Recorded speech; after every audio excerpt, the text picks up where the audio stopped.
going to play Inscryption today. You play cards, just you and one other person. In a little room, there's puzzles around, but you don't notice right away. You're too focused on the card game. But the card game is more than just a simple game of go fish, as my title implies. It's a little bit more horrifying than that.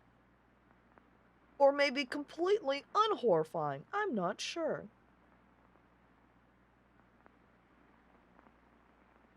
And hello there, Nadastra, and welcome. Having breakfast and playing some cards. A good morning time. Okay, time to figure out what's on this thing. All right, let's go.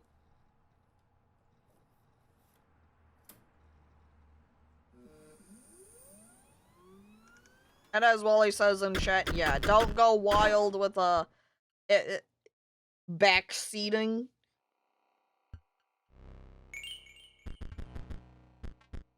Don't care, need help, unless I maybe ask for it. Cause what's the point of trying to use my brain if you're grabbing my brain for me? And you're wanting to throw it around. Continue. See, the only options continue. New game's a little bit broken over here. I don't know what's happening. Have you got a save file already? I erased it first, so there is no save file.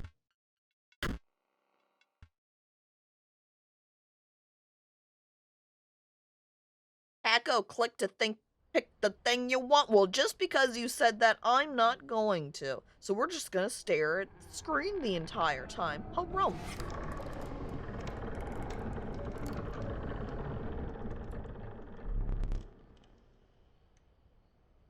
Another challenger. Oh, it has been ages. Perhaps you have forgotten how this game is played. Allow me to remind you.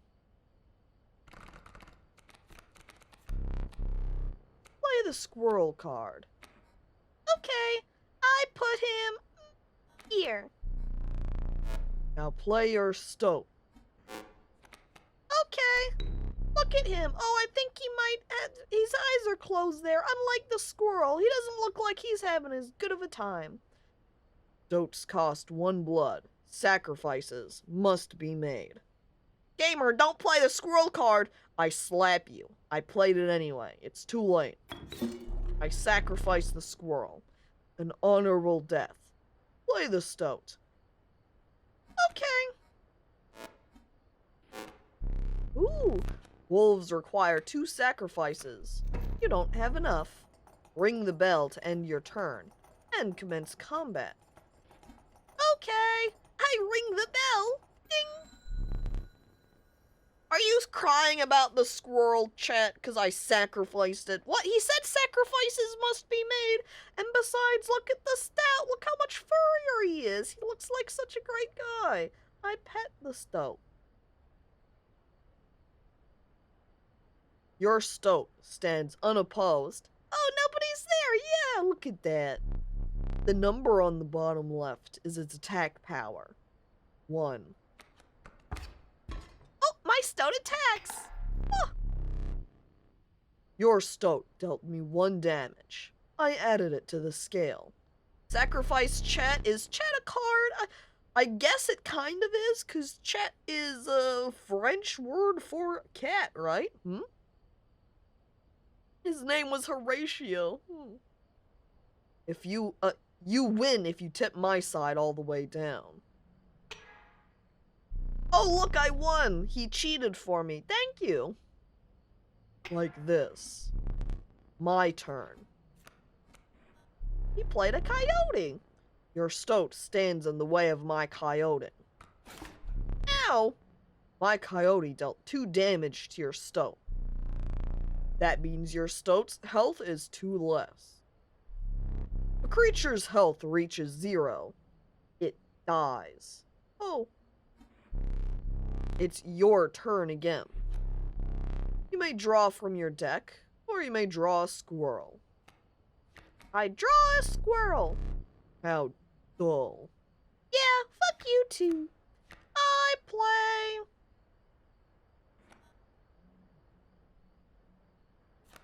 squirrel.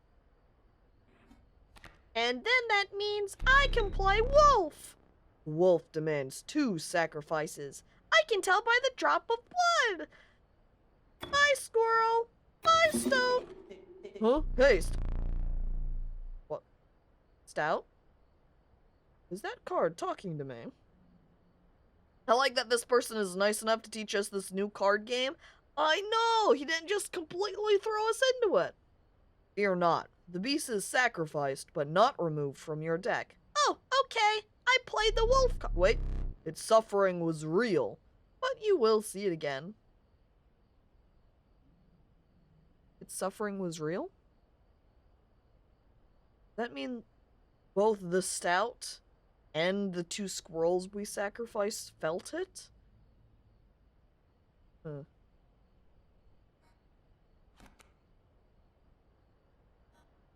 Alright, then we can have Wolf kill Coyote.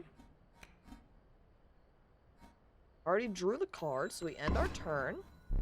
Kills Coyote, then he can do direct attack to him, our enemy. Because you are learning, I will pass. Again, the choice. A random card from your deck, or the certainty of a squirrel. Well, since now we've got this nice wolf out, and he doesn't have any cards out of his own there, I'm gonna draw a new card. This one, to see what it is. It's a river snapper. It also requires 2 sacrifices. It's not as powerful as the wolf, with only 1 point of damage, but he is very tanky with 6 health. Streamer, when will you learn that your actions have consequences? I'll never learn that. I'll just keep making foolish mistakes over and over again. I just don't know what's happening. 3 damage dealt, 3 weights on the scale. Pass. He's letting me pass. That way I can win, because I'm learning. Yay! I might as well play the squirrel, since there's still nothing out on his side, of course. I play the squirrel, I end my turn, the wolf fucking kills him. Give that man a strawberry? I wish I could, but I don't have any strawberries. You've won this match. They won't all be so easy. Let me recall your story. Oh, yes. You were lost deep in the forest. Here I am, at the starting position. Death! Yay! A single path revealed itself. Oh, okay. Well, I guess we just click then on these cards. What am I gonna get? Ooh. 2 denizens of the forest approach you tentatively. The caustic adder. Damage from its poison bite is always lethal. So does that mean whatever it attacks, it's just gonna die right away?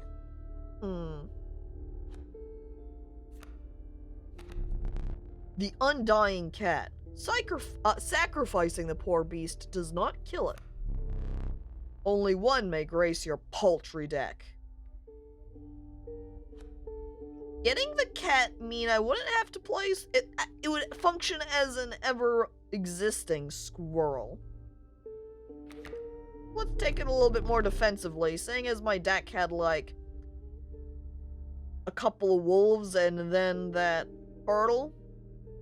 The river snapper. Though having another card that could deal damage that didn't take 2 blood would have been useful too, but too late, I took the cat. Wow. I love cats anywho. Cats. Well, I was gonna say cats are cooler than snakes, but then I had to pause because I do really like reptiles.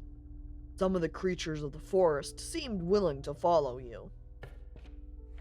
Ooh, I found a backpack. Oh. You came across an abandoned sack. Huh? You found a squirrel in a bottle. Break in case of emergency. An emergency squirrel! Yes, of course. If I'm feeling a little bit squirrel needy, kind of like if I got thirsty or hungry, just boom, emergency squirrel. Squirrel juice. Take a sip. And have a second. Oh, he gave me 2! I got 2 squirrels now. Another useful implement. Will allow you to tip the scales with it. Pair of pliers. I know what I'm gonna do with them. 3 is as much as you can carry. Alright, so I can only have 3 items at a time. We go to another battle. And hello there, Baron. Welcome. I waved to you. Squirrel juice. It's very nutty. Oh. And hello there, Spud. And welcome. I don't know. There's a lot I don't know, teehee. I'm just playing card game. Yay! You were ambushed while crossing some rough terrain.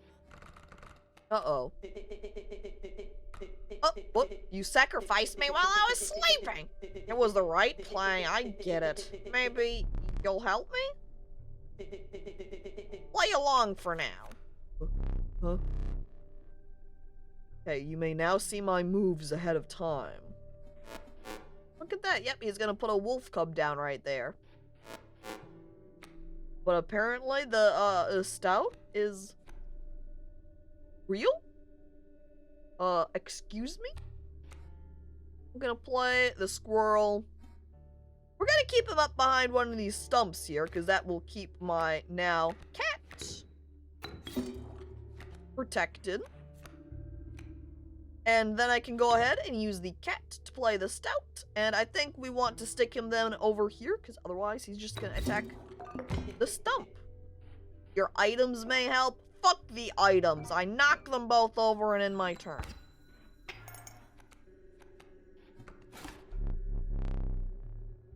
Mind the ambitious wolf cub. It ages swiftly. Okay, so we want to pull the squirrel.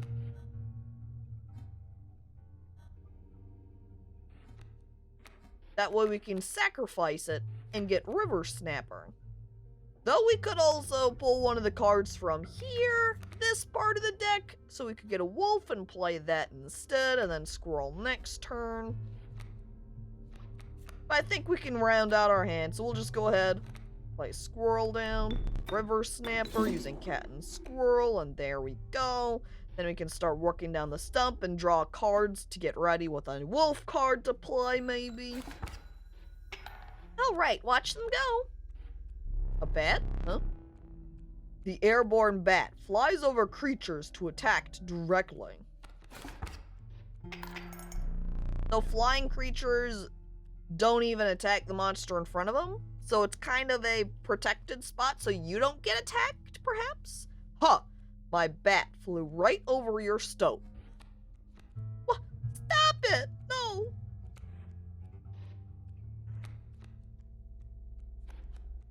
Let's get a squirrel card right now.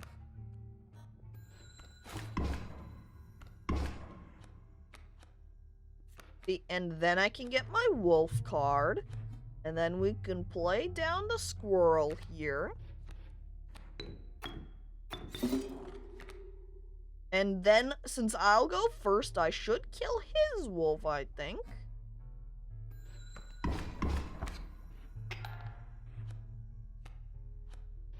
And, there's no point of, say, drawing a wolf. I might as well pull squirrel and turn again. Go, my creatures! Look at all of that damage! Oh! Ugh! You prevailed, and trekked onwards past the now bloodied terrain.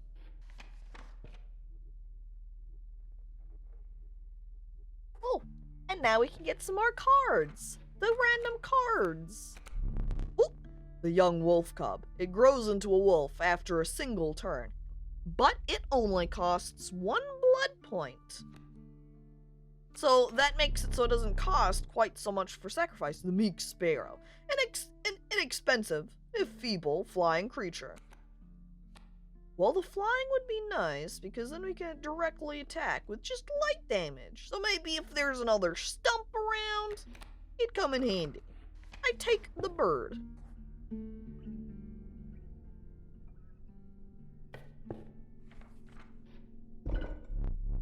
You stumbled into some strange stones in the mist. You were compelled to choose a worthy sacrifice, one that will be lost forever. Oh.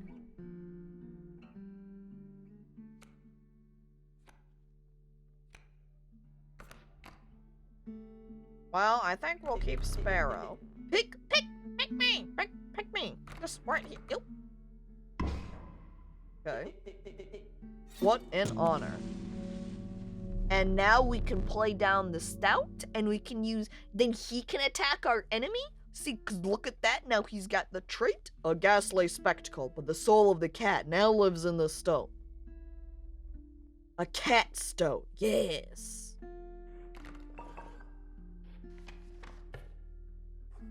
What is this? Is this like a guy yelling? His arms all wavy, spooky, like tree arms branching out, ghostly?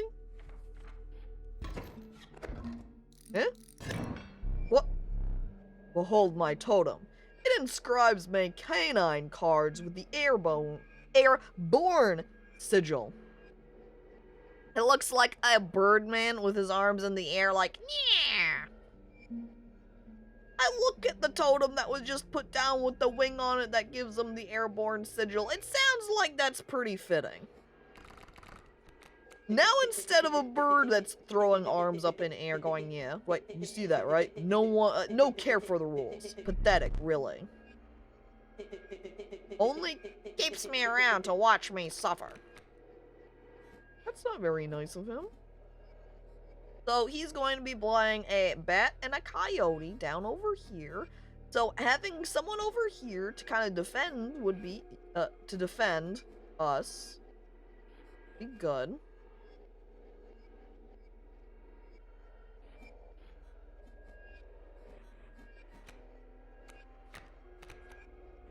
I'm gonna go ahead and put squirrel down. I'm trying to consider what we can do. If you've forgotten the items I gave you. No, shut up. If I play down here, I'm like at the first area, but I'm already just like, how can I make this the maximum play? Which is probably just going to be constantly making mistakes. I'll be like, is this the big brain play? And then all of my cards are gonna get killed by him, and I'll be like, oh no, it wasn't.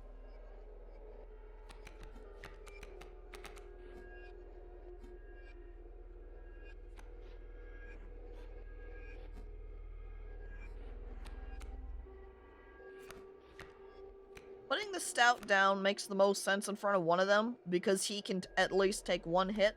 If I say put out the wolves first, which I can't do it on round one anyway. Let's put down the squirrel. Doesn't really matter where it goes. I want the Stout to be in front of one of them, which they're really the same creature right now, since they both got 2 attack, 1 HP, and can fly.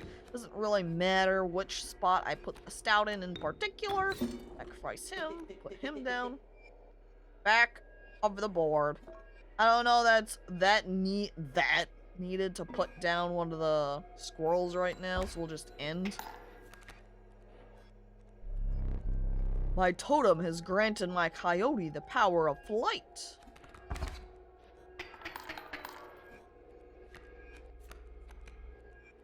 Okay, and then if we draw a squirrel, we can play squirrel down, and then use the 2 of them to play wolf down. And then my Stoat and wolf can kill the 2 of them. Or, of course, the Stout's not going to kill bat right away. Have to wait a turn. Now he's gonna play out a wolf cub. Well, guess what? Since I can draw here a squirrel, we can play down the squirrel and sacrifice Stoat and squirrel, put down the wolf in front of the wolf cub, kill wolf cub.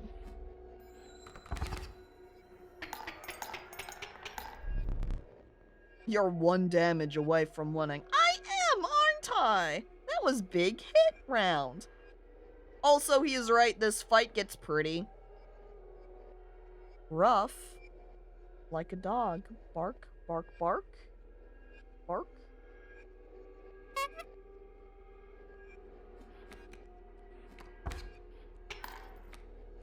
And I'm assuming that comment was meant to be more, of a joke than actually be backseating. But yeah, as Wally says, to just keep in mind in general, chat.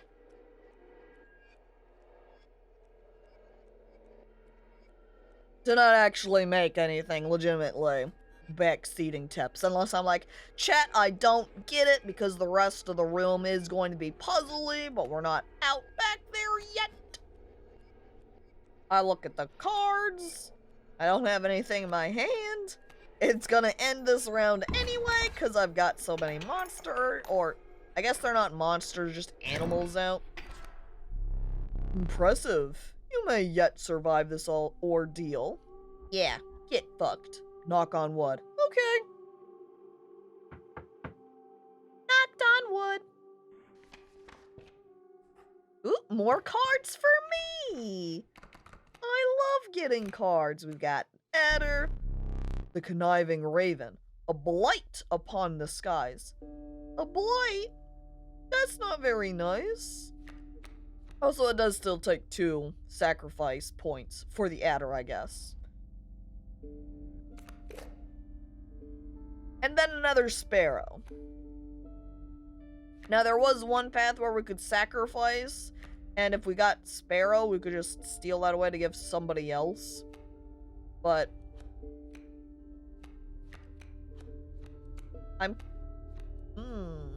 the Adder would be good for using against creatures with higher health, because then we can just kill them off, no problem. The Raven would be good for just doing general damage, because he's got 2 attack and 3 health.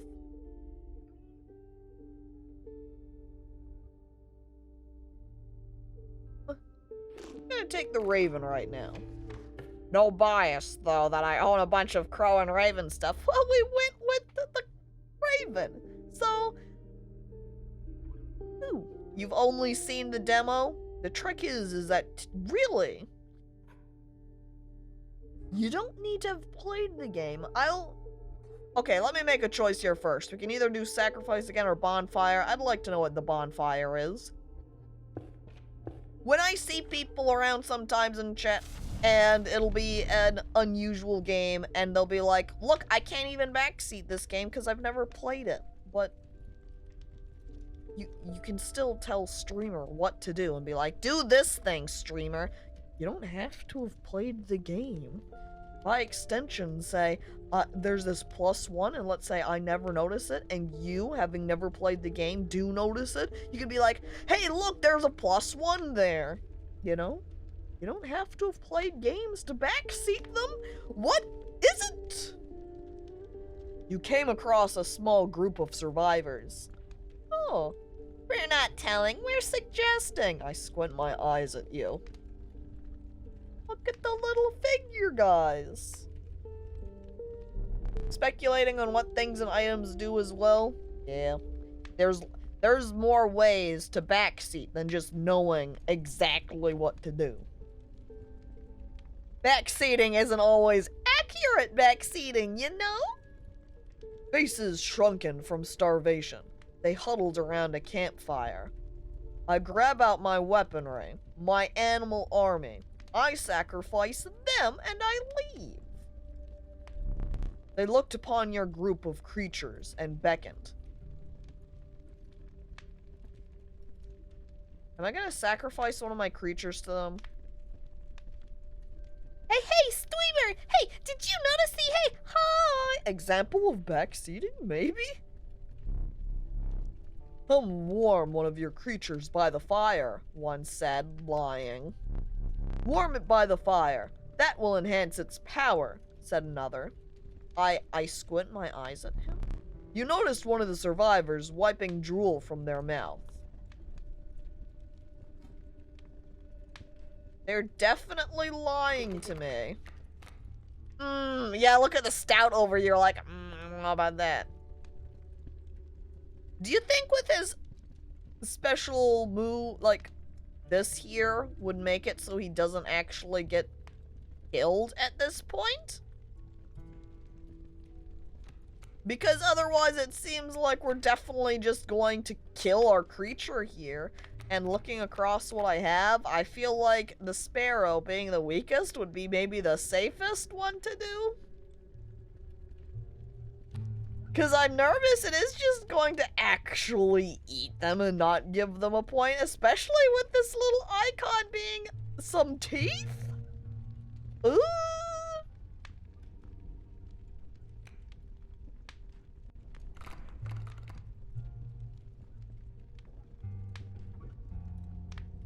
And I mean, upgrading the sparrow with extra damage when it only costs 1 blood isn't too bad either. Huh. The fire warmed the poor sparrow, enhancing its power. One of the survivors reached toward it. Another gnashed their teeth. Without a word, he pulled the sparrow away from the fire and left. Okay, okay. So that is safe. Alright. Well, now I've got a sparrow that's a little bit more powerful. I would have liked to have played the stout instead then, but, I didn't really know if that was going to do something secretly bad or be like, haha, surprise, got you, smile. There is a way out for both of us. It's somewhere in this foul cabin. Huh? Be silent or I will tear you to shreds. Oh, and thank you for following, BVD. Hello, welcome. Alright. So, oh my god. 4 damage? The grizzly? Oh, this would be a great time to have that adder, but I do not have adder. Oh, I guess we'll go ahead and just focus and kill the sparrow at least. We can put the squirrel. I do have the stout, right? Yeah, okay. We can go ahead and put squirrel down and sacrifice him for the stout and put him over there. This spot, you sure? Yeah? I don't think I'm gonna go stick you in front of the grizzly. That seems like a bad idea. I can't play either of them yet. We need a squirrel. Putting the river snapper in front of the grizzly would be best. We are going to take a bunch of damage this round, though, because of the grizzly.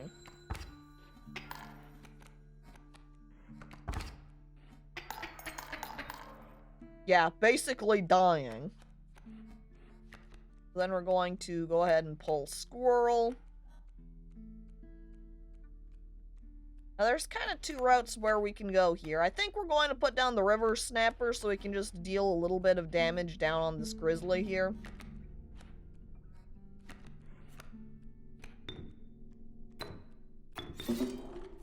And then he can form as kind of a tank so we don't just take huge damage again. And the stout will kill the sparrow over there.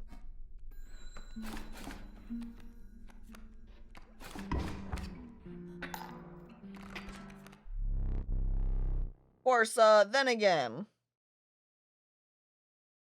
this round feels rigged. You know, maybe a bit. There were a lot of bears there with high damage, high HP compared to, you know, my deck of 2-3 damage and 2-3 HP. Using this as a learning opportunity may be the only way to mitigate my disappointment. Get up. Get up from the table.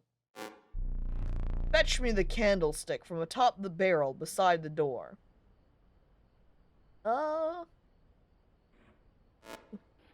See, and here's here's the rest of the cabin. You know, maybe before I get that, we'll take a little gander around the room. I see we've got a lamp here. There's sort of a hammer hatchet piece. Staff. Ooh. Look, I can wiggle them. Look at them wiggle on the wall. I can't make the lantern wiggle, though. I can't accidentally knock that over and start a fire in here. Okay, then we have a clock. Can change the time on, kind of. There's 3 dials on it, though, so, not quite the time. I put in an almost funny number. Aha! I laugh at the cuckoo clock. What? Well, hang on. There was a hand right there.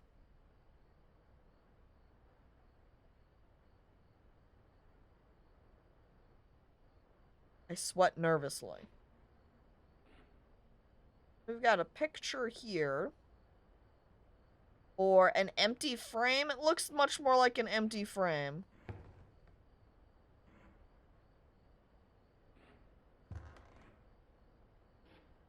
And then we have the safe. Whee! Wahoo! Yay! I love safes! You can spin the dials on them. They're such a good time. But the hand is gone. I don't know what was there. And hello there, Bubble Cheeks. 69? Welcome. Good luck if you want to brute force that one, Smile. The picture or the safe?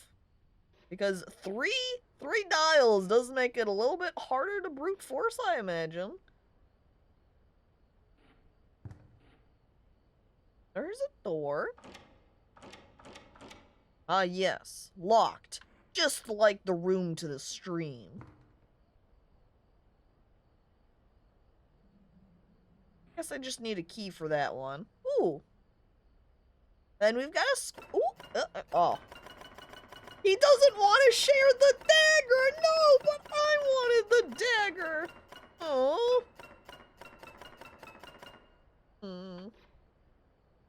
I was talking about the clock, but the safe would be 10 cubed options, or 9 to the power of 3. It would be math, number of possible solutions. Whee! Oh! Whee! Yahoo! Yeah, look at it go! It's so fast! Spin! Then wiggle the cat. Why do mods get ads? I'm sorry, Andrew. Just because you're a mod doesn't mean you're free from the confines of Twitch, see? You gotta subscribe if you want to be free of those. Yeah, grab the candlestick. Bring it here. I put it down for him. Now sit back down. Okay, I want to keep playing the card game anyway. Yay! Let me explain something to you. Okay. Ooh. That was one of the 2 mistakes you can make here. But you stole that one. What the hell? If you make another, I must sacrifice you. Now, where were we? I can get stuff? Well, I'm looking over here at my unused 2 squirrels and tilting the scales in my favor. It would be better than to go to the bonfire. Da-da-da. Okay, we got wolf, another river snapper, and an adder. I would like him because then if we get any more, say, grizzlies, we should be able to take them out right away. This card game teacher's making me scared. I don't know why he'd make you so frightened. He seems like such a nice guy. Alright, we're enhancing the power. No way. Is the stout saying, do not put me up to plate?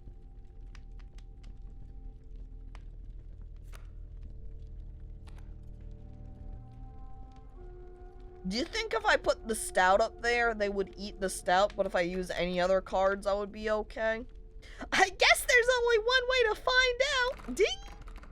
Are you ready to get warmed up by the fire, Stout? Here we go.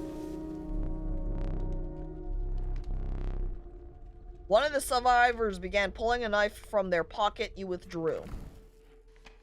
Nope, he's safe, and now my Stout, who's undying, is more powerful. Yahoo!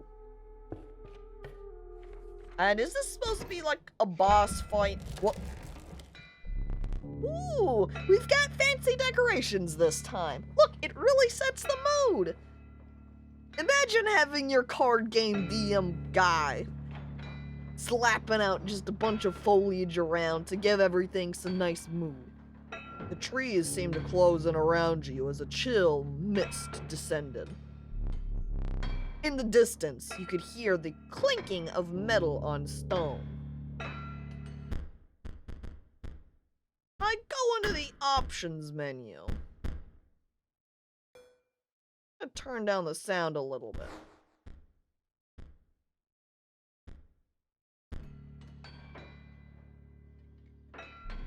A hobbled figure stood in your path. Yeehaw! 'Twas the prospector! Oh! Are you okay, Prospector? He's doing the prospector again? Easy, boss. The Muleski. Alright, there's the pack mule right there. This is where we need Bird to fly over it. So we need to draw a bird at some point.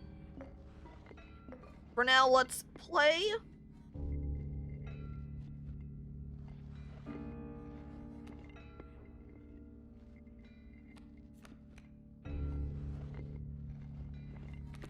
If I played the stout right here, you would be able to kill the coyote, but the coyote would be able to get a move off first and take down some HP on the stout. So it's a little bit like, do we want to tank some damage? Just take 2 hit points from coyote. I suppose so.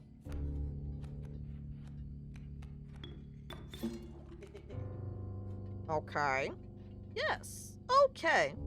So,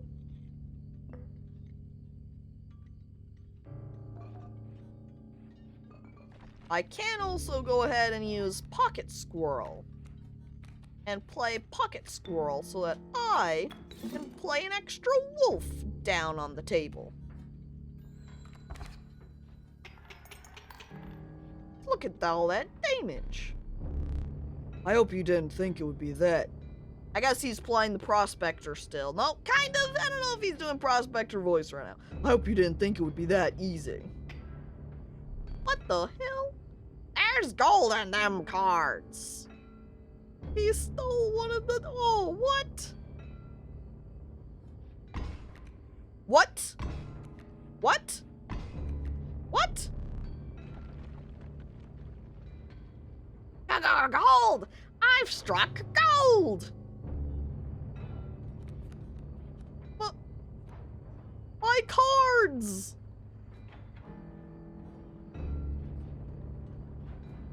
Oh, an Electrip. Welcome to the stream. All I've got now is Wolf in hand. Well, I guess he's not going to be doing anything now. I suppose I'll go ahead and wait a minute and just maybe draw a squirrel. It kind of sucks that I lost the stout, though. Get him. Destroyed the gold. I don't know what this spooky devil symbol is, though. By the way, thank you for following, Electrip. That's also appreciated.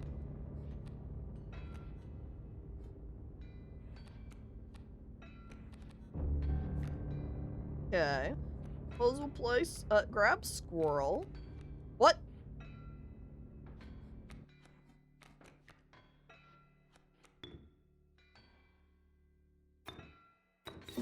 Okay, that means if I play him here, yeah. So I guess the devil card makes him jump just to whatever space has or will have something played.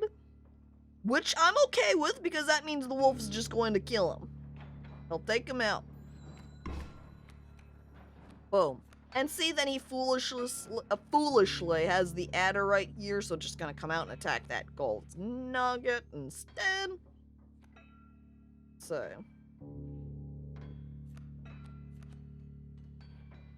River Snapper.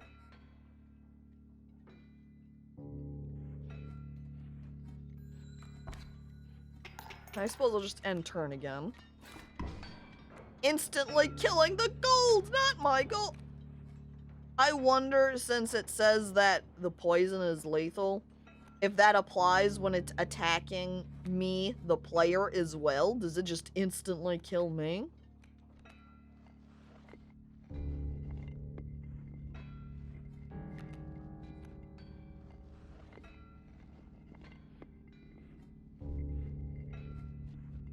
Well, if I pocket squirrel again,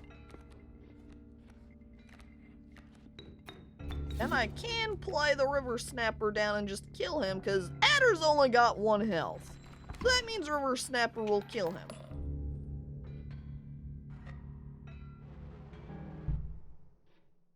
And then I win! Look, even though the stout gave me the hint about that pack mule, it didn't really end up doing anything because I did so much damage on that first round. Only one way to find out. I mean, people had to find out how snakes were poisonous, venomous somehow. Boss beaten on first attempt. I smile. I did win. Allow me to light your candles once more. I won't be killing you quite yet. Oh, now I'm allowed to make 2 mistakes again. You're the first in a while to overcome a boss. Did everybody he play with just die at that point? Oh. As a reward, you are granted an opportunity to select a rare card. Choose carefully. Okay, I'm gonna pick the one that has my favorite picture on it. A largely unimpressive specimen, it's a strange larva. Does no damage, 3 health, but it changes into something after a turn. This level of brutish strength needs no explanation. 4 sacrifice points, so an entire board of creatures would it take to get this guy. The uninspiring Gek. Perhaps you can find a use for it? But look at him. He looks so friendly. He's just a little Gek. Holographic ultra rare. It's a holographic ultra rare Gek card even. I love him. But I don't know. I feel like they're baiting you with this guy. But how many times, so many of the rounds already have had at least one other card on my row of just some random crap that was just, say, the stump, or there was a boulder. How often am I even going to manage to play this guy? The strange larva makes more sense in comparison. And the Gek requiring no sacrifice points means that if I built him up over time with just a shit ton of damage, I can play him round 1 and deal mad damage. With the Gek?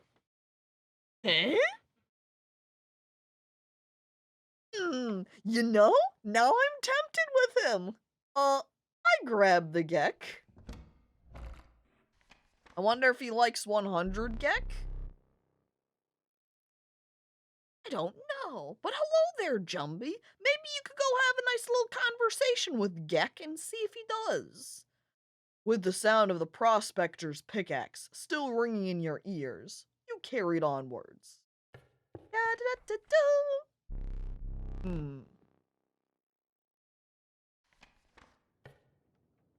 Uh-oh, branching paths. The rank smell of rotten mold permeated the humid air.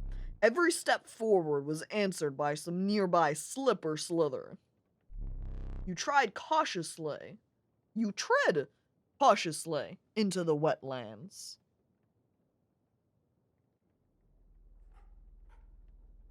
Alright, this side has, unknown card? This one has cards that have blood drops. Does that mean if we go that route, it's only going to give me cards that require sacrifice points to summon? I see there's an option up there for it as well. This one branches off. I can see that this is a bonfire, and that would be ideal for our Gek card. There's also this sacrifice altar, so we would be able to give Gek some type of upgrade too. But right now, I have the adder, right? I have the adder card with that lethal perk. What if I put that on the Gek?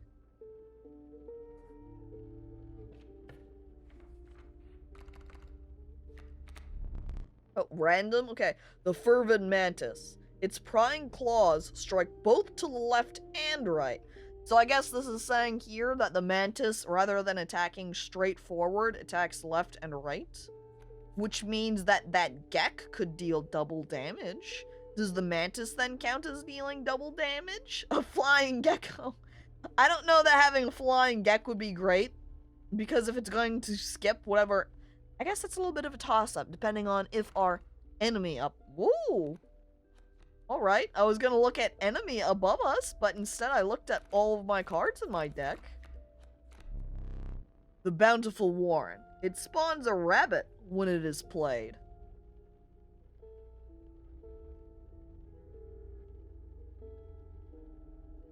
I guess this is a defense type card as well, because its attack has a different dagger shape. You know, this one's a claw, this one's the dagger, which I saw on the boulders as well, so it just kind of hangs out until it's killed.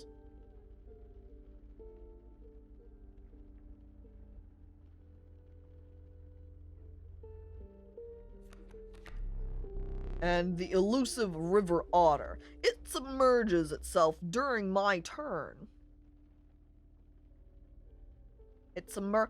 I guess then if it dives under, it can't be attacked. So, things to consider here. With my current deck, I look at the Gek and the next space being the sacrifice. We can do something like, say, give the sparrow this airborne trait to the river snapper, though that wouldn't be great, seeing as I've upgraded the sparrow with an extra attack damage point.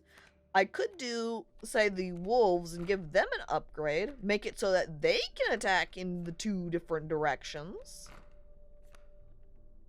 Or give, say, the river otters perk. So then this requires a sacrifice point, give it to the Gek, and then the Gek can just hang out forever, attacking endlessly. And by the way, hello there, Nos, and welcome. Gek turns into Gek with 2 C's. It's like Gek, but thicker. There are a lot of options. I mean, even if I took, say, the raven or the sparrow and sacrificed them, stealing the wing and giving it to another creature.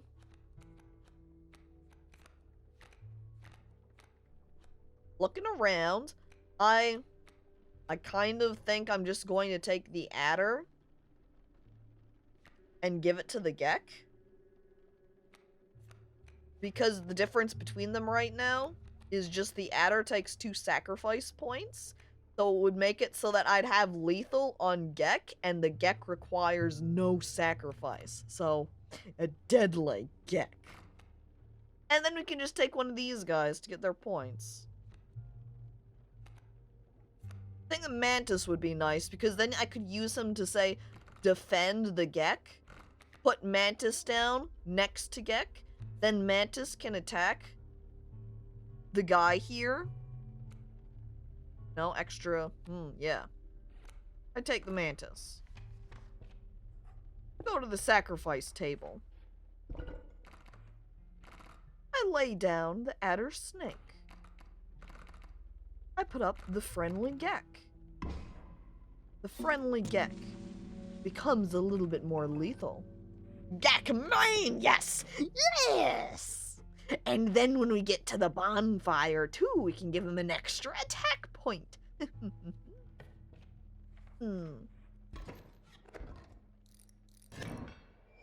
Uh-oh. He's put down the devil card. Ooh, oh, I love it. The Gek now has glowing eyes. We do not want to put then the Gek down on either of these spaces, because that means he would be killed when it's his turn. I guess they're also going to move around anyway. And they have 2 traits. So I guess the creatures the cards can have more than one. They're not limited to just one. Or he cheats and he's allowed to have more than one, but we ourselves can't. I don't know. I suppose that would also mean, though, if we put down the Gek, and these guys would hop in front of him. But we don't want that quite yet. If only I had my pocket squirrel. I don't want to play... Do I want to play? There's no point of playing squirrel early. Unless you just want to use him to sacrifice to the enemy, essentially. To kind of be a little defensive wall. Because otherwise he just kind of takes up space on the table. And hello there, kitty, and welcome!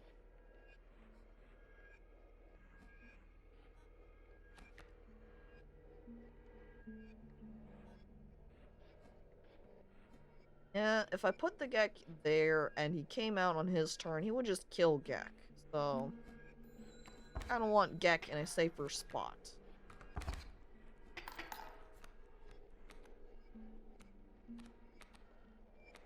So, I would imagine, since I can't kill them, and I assume we're just going to attack past them since they're submerged, we then want to deal out as much damage as we can. So, we want to be able to summon out one of these guys. And we don't really need the Raven here for its flying ability, because if you can't attack them anyway, we don't need to fly over them. So, going to draw a squirrel. I'll put out both our squirrels. Use wolf and sacrifice them both. Then we can save, say, the bird to put over here.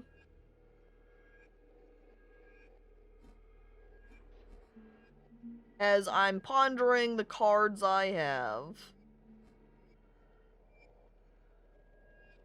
And hello there, Lalafell Punter, and welcome! Why is there a creepy set of eyes staring at you in the dark? He's my dungeon master guy! He's playing cards with us, that's all. And it's just, you know, since it's dark and his eyes are very bright and shiny, they pierce through the darkness.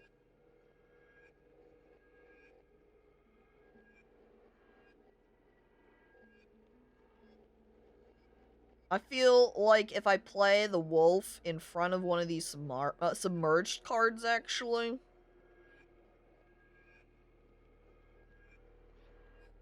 Or is it just going to move anyway if he has that? I don't know. When they're submerged, I guess I play one of the squirrels. I should have tested that and put the squirrel down here and see if they moved.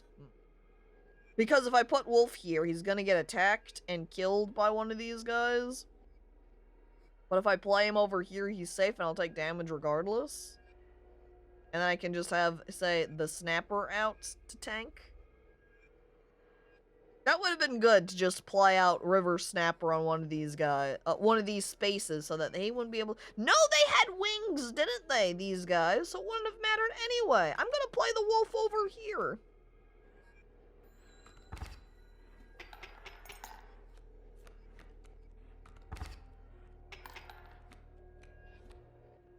I think I might kill him on my turn anyway, because of the damage I can do.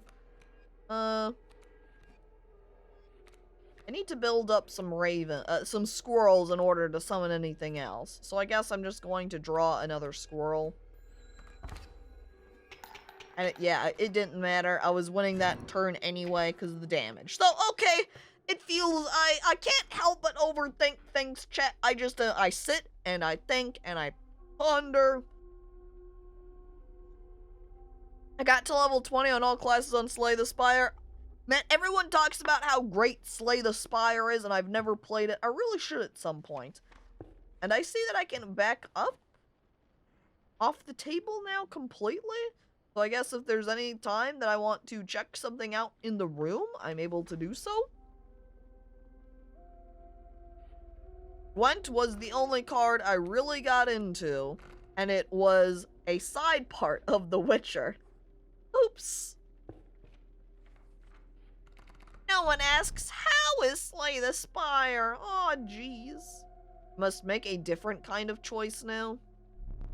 Choose not a specific beast, but decide the cost that you wish to pay.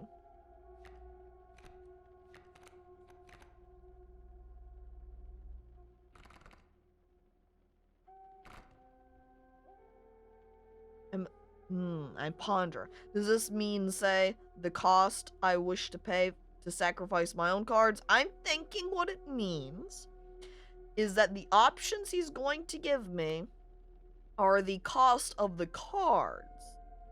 And I would like another cat so that I could sacrifice them to one of my cards. Say on a wolf would be really nice, because then I could play down a wolf and use the wolf to sacrifice to play down additional attacking cards. Casey? Who the hell is Casey? A random card with a cost of 1. What were you expecting? Honestly, this was my main expectation, was that I was going to get a choice of that sacrifice point. But I guess it just gives me a random card with that sacrifice point. So, hello there, Casey. Welcome to the team. You are going to attack in 2 directions and become very shiny in a turn. I don't know what that symbol means. I take Casey and bring him into the deck. Casey, not bad. Okay, we can get... I wanted to bring up more damage for the Gek. Go to the bonfire. Ah, hell yeah, we playing poker in here? No. But welcome anyway, Dag. I kinda like poker? The warm light of a campfire was a welcome sight, though the 10 hungry eyes around it dampened the greeting. Warm a creature by the fire, enhance its health, said one. Okay, so it's not going to be pick something else. Okay, so don't pick you, Mr. Stoutman. You say so. Instead, we're going to enhance one of our creatures' health by 2. River Snapper does not need more if he's only doing 1 damage in the first place. Putting health on Sparrow would be pretty good, because then it would be... But I look back to the Gek. This would mean that the Gek doesn't instantly die if it's played with somebody in front of an enemy, so he has a chance to use his lethal damage. Gek, go ahead.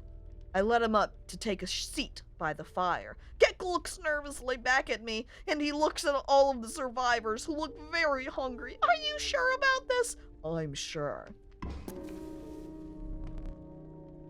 The survivors were right about the flames. They enhanced the creature's health. Spotting a few of the survivors drooling, you made a hasty retreat with your Gek. Alright, now it's time to battle. Dang it! No Gek. So if he has Kingfisher there, Coyote there, that means this is an excellent opportunity to play the Mantis right there. So, we just go ahead and play down Squirrel, I look at Casey, who also just requires... I'm not sure what this symbol means, but I guess it's better to learn early than later. We're gonna go ahead and play Casey instead. Casey, go wild! Go, Casey, go! Yeah, that's my turn. Oh, it is double damage then. Wait a second, that Kingfisher submerges! Fuck him. Well, if we want to be able to play anything, we're going to need another squirrel sacrifice, so we're going to go ahead and take squirrel card.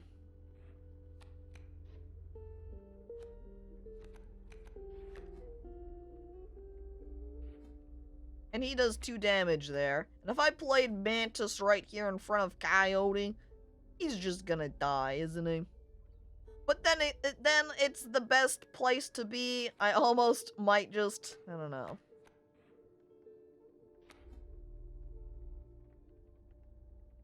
I wish I had Casey still, so... No, even if Casey was placed here, the Coyote would just kill him. But actually, on my turn, Casey is gonna kill Coyote, isn't she? So we place Squirrel down, and then we will place Mantis down there. And then we'll end the turn. There we go. And he's playing a lot of submerging cards now, isn't he?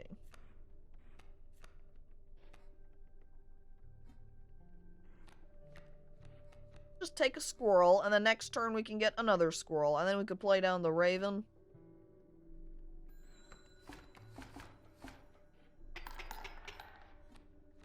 Yeah, we're getting a lot of damage here. And there goes my Mantis. That's fine.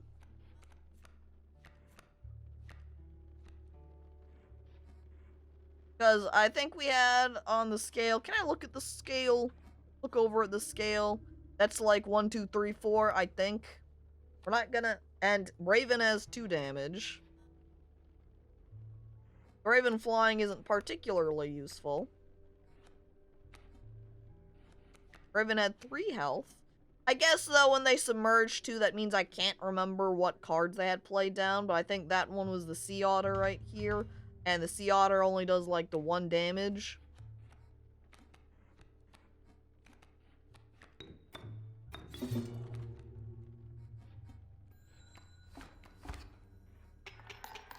Oh, okay. The Raven, okay, there we go. Because of the split of damage with it 4 points. Okay, perfect. Wonderful. I'm a little bit concerned that this is going to be something dangerous to me, because it looks kind of like a bear trap.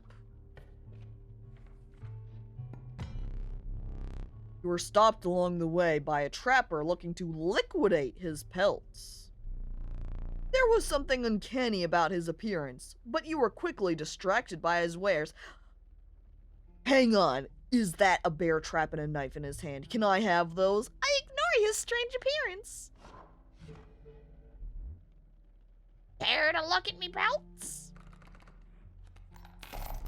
Eh? What? Oh.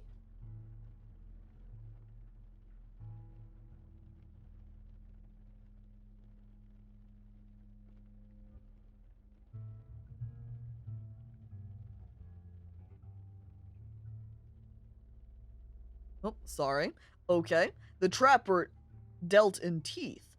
The type collected from battle. So, is this any time that I have my damage points go over the scale limit, I get to keep those for later? And now that I'm thinking about it, these are teeth. These are teeth. He dealt in teeth. I have a pair of pliers over there that tip the scales in my favor.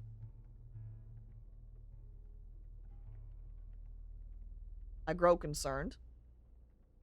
So, a rabbit pelt cost 2, wolf pelt cost 5, golden pelt cost 9. If I saved up my teeth, I could buy the golden pelt. I've got 1, 2, 3, 4, 5, 6 teeth right now, so I could get the wolf pelt. I might do that, just because then I can have this. Then I at least have 1 piece, you know, and then I start hoarding my teeth for later.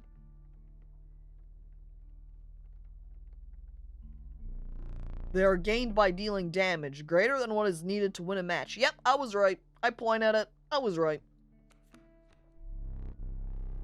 Take a pelt, free of charge. See the quality. Oh, okay. You're leaving already? Please consider me pelts. Oh, well, no, I didn't want to leave yet. I can rearrange all the teeth. There we go. Way tidier now. I'll go ahead and take a wolf pelt. Wait.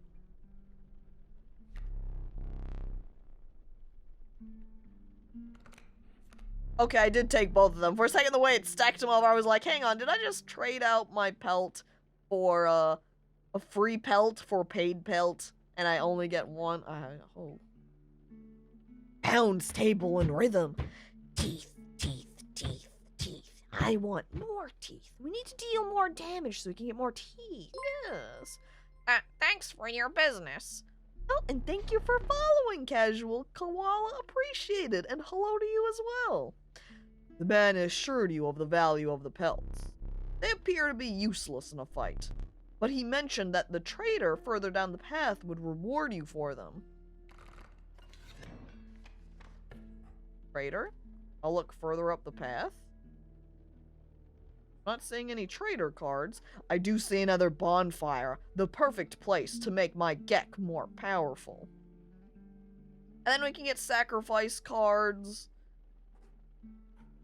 I'm assuming that this is the only way that this is branching because of its positioning. We'll go up. And yeah, since this ends on backpack, I definitely want to go towards bonfire. Just finished this game, and now you're looking for anyone playing it? Well, welcome to my stream. And yes, as Willie says, no, avoid spoilers, and without any backseating, you know? Because then I can figure things out on my own, using my weak, pathetic mind. I can maybe make a thought, sometimes. Enhancing power. Yep, you can tell what it's going to do. +1 for damage. Stop this. Stop. What? Are you trying to be... Does he say this every time, assuming I keep putting him into the fire? Because I'm not. I'm putting Gek in. Get warmer, Gek. You suspected the intentions of the survivors were less than pure. With your Gek in tow, you retreated into the woods.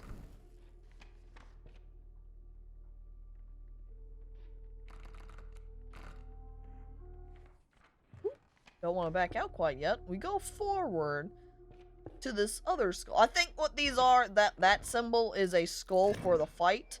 That's going to include a totem then. So we've got Stump and Grand Fur.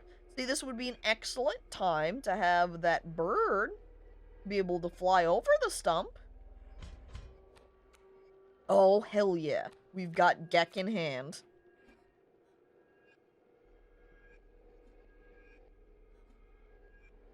So what would be ideal, then, is putting Gek in front of Coyote, because then he can kill Coyote.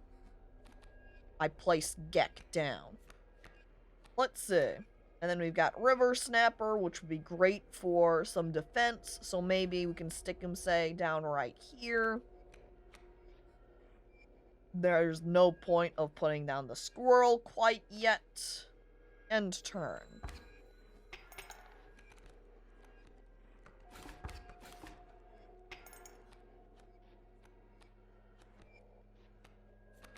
There's always the hope that if I drew from the left pile that I would get the stout, but it's a little bit risky. So I'm going to go ahead and just draw squirrel, because that's the safe option.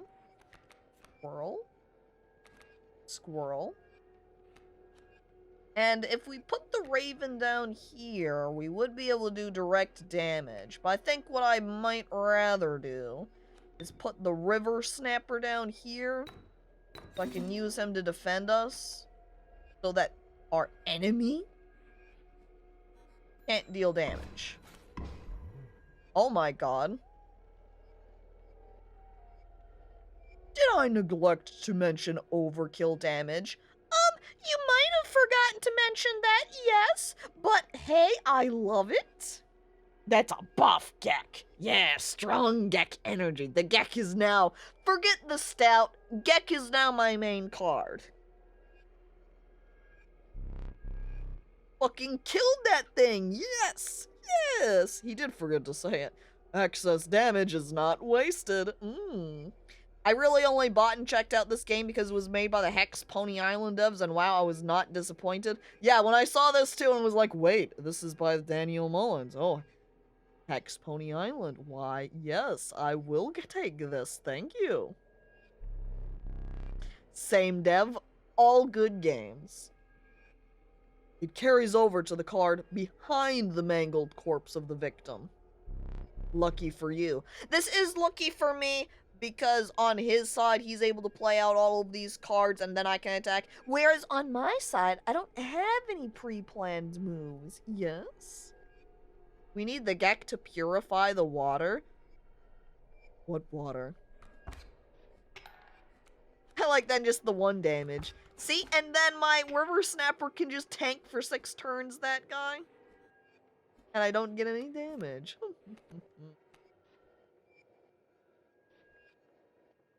Unfortunately, he's then going to play down this stupid-ass River Otter here, which is just going to submerge itself too. Ugh. Ugh.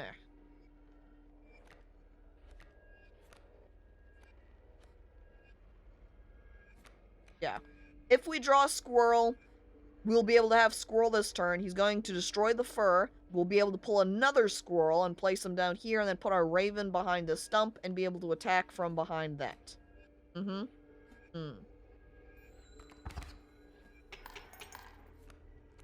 I might this next turn anyway. Oh, my Gek!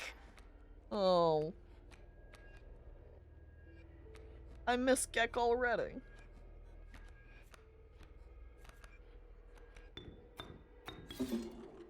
This is gonna end anyway because of the damage I've got on him currently. Go, Raven. See? And then I get 1 tooth for later. Gek, no!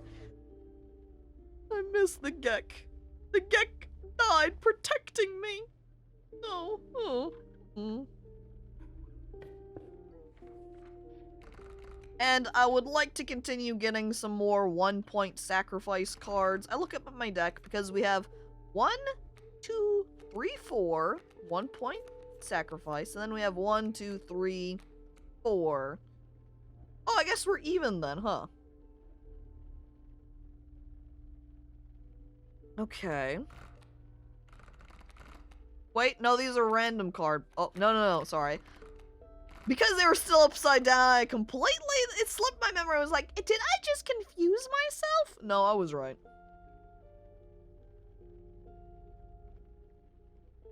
It'd be interesting to see what the 3-pointer can do.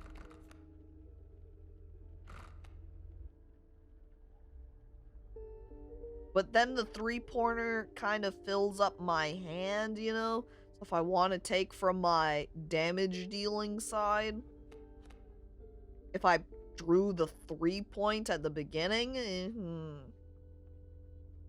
Took me forever how to view the deck. I did it on accident too, because I was just like, I want to look at the bad guy, DM. Oh, look at that, I can look at my card hands up here. Wowie.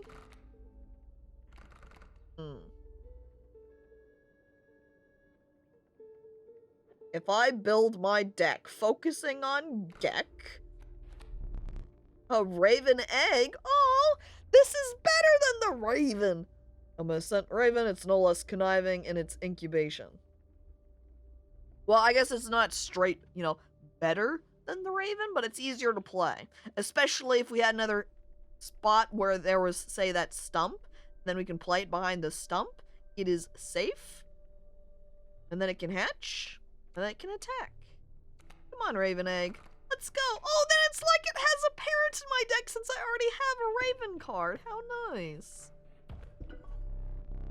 A gust from this may lift your creatures into the air, if only for a turn.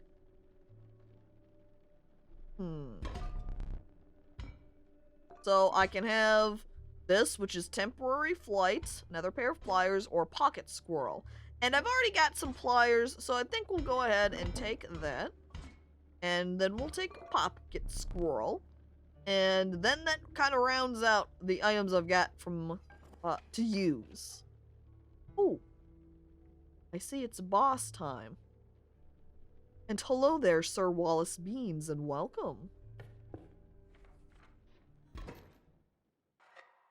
Oh, my candle! My boss battles are high-stake tests of your aptitude. With one flame, you will either overcome them or die. Fear not. I will let you keep the smoke. Oh, I get a smoke card now? A foul smell invaded your nostrils and caused your throat to seize. A hulking man sat by a brackish pond with his feet submerged in the dark water. He pulled a hook from a pile of rotting fish, and rose to his feet. No, you can stay sitting. It's okay, don't need to get up. Oh. I am the angler. No fish. Chat, we're changing card games. Go fish. Haha.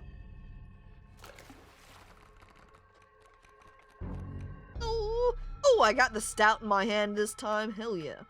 Rabbit pelt. Squirrel. The smoke.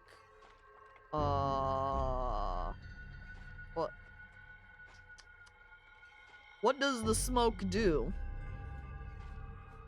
Peculiar. There's the kingfisher. He's gonna submerge himself. I say this is a time where if you had that overkill damage right here, you could kill the kingfisher. So if I say had the Gek, I'd be able to kill him. I wonder if I could kill him now with the... No, I'm going to think, because I've played cards down in front before, I think the overkill damage only applies if there's enemies in a line. So...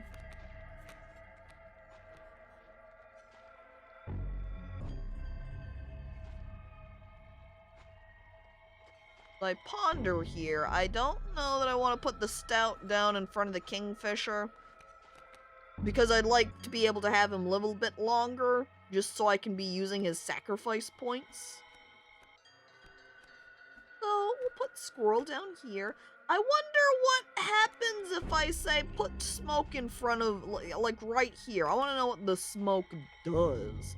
Does he just look spooky? Is he just another type of kind of sacrifice card like the squirrel?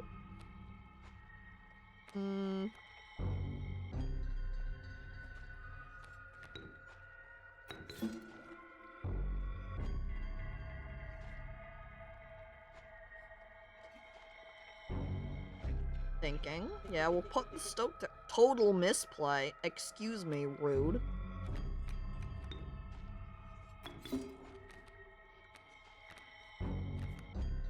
I want to know what happens if I have smoke, okay? Backseating stoat, I know! I guess I'm just going to keep the rabbit pelt in my inventory for now.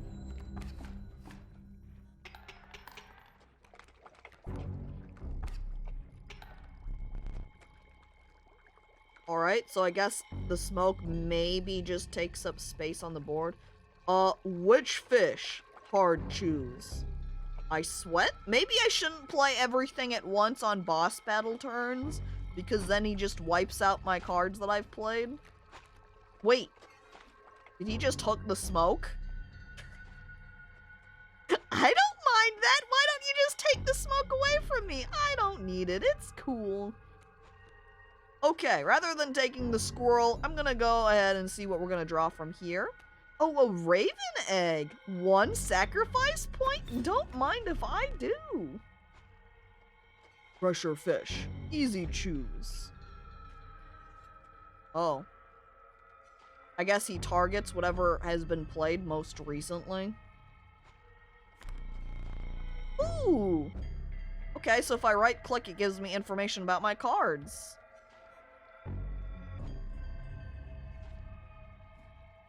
I look sadly at the raven egg I just played. Bye, Raven. It's the end of it anyway, and I just took out one of his oh, it resets? What the hell?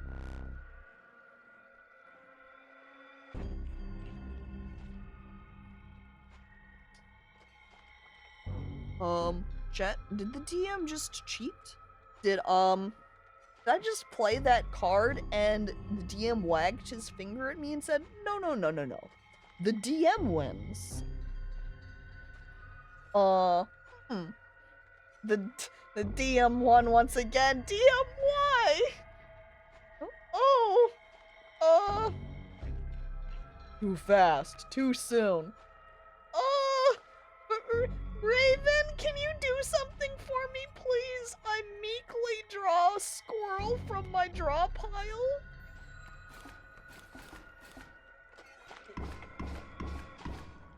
My smoke! I loved my smoke. Oh. I draw a wolf, I guess? Ow! Ah! Oh, the teeth! No! My candle! The fish! Huh. Go.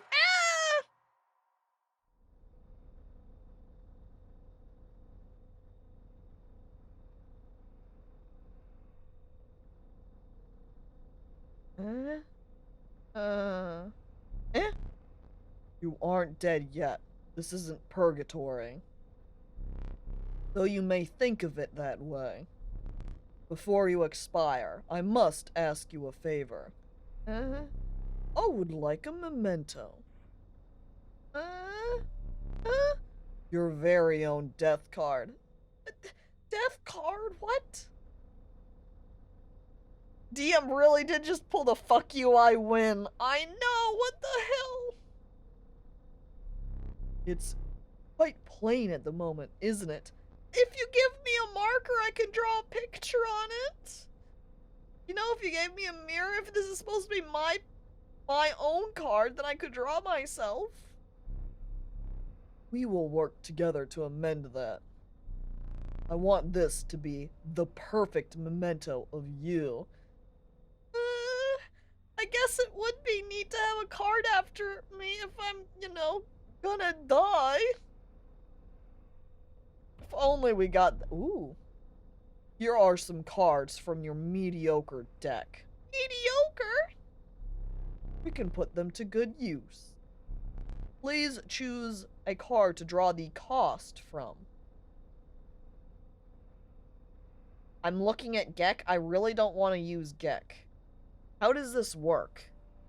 What is this? If I use the wolf pelt or Gek, would that mean I'm a free card?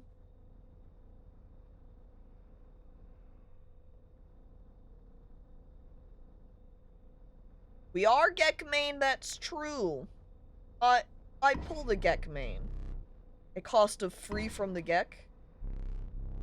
Oh, I should have used the pelt then. God damn. This time I'll use its power and health. The numbers. I kind of like bigger power. Free. Now I want to choose from which we will extract the sigils. See, this would have been the time to have the Gek and get that lethality. You'll be fine, trust me. I can't trust you, Twitchy, having definitely never played the game. You're untrustworthy. You just go around being cursed, Twitchy. No! Oh, by the way, I don't think I said hello there, Con, and welcome. Now, if I look to the mantis and how it attacks directionally, the directionals do mean that you get double the damage. So really, what's the point of flying if I could do 6 damage on a singular turn?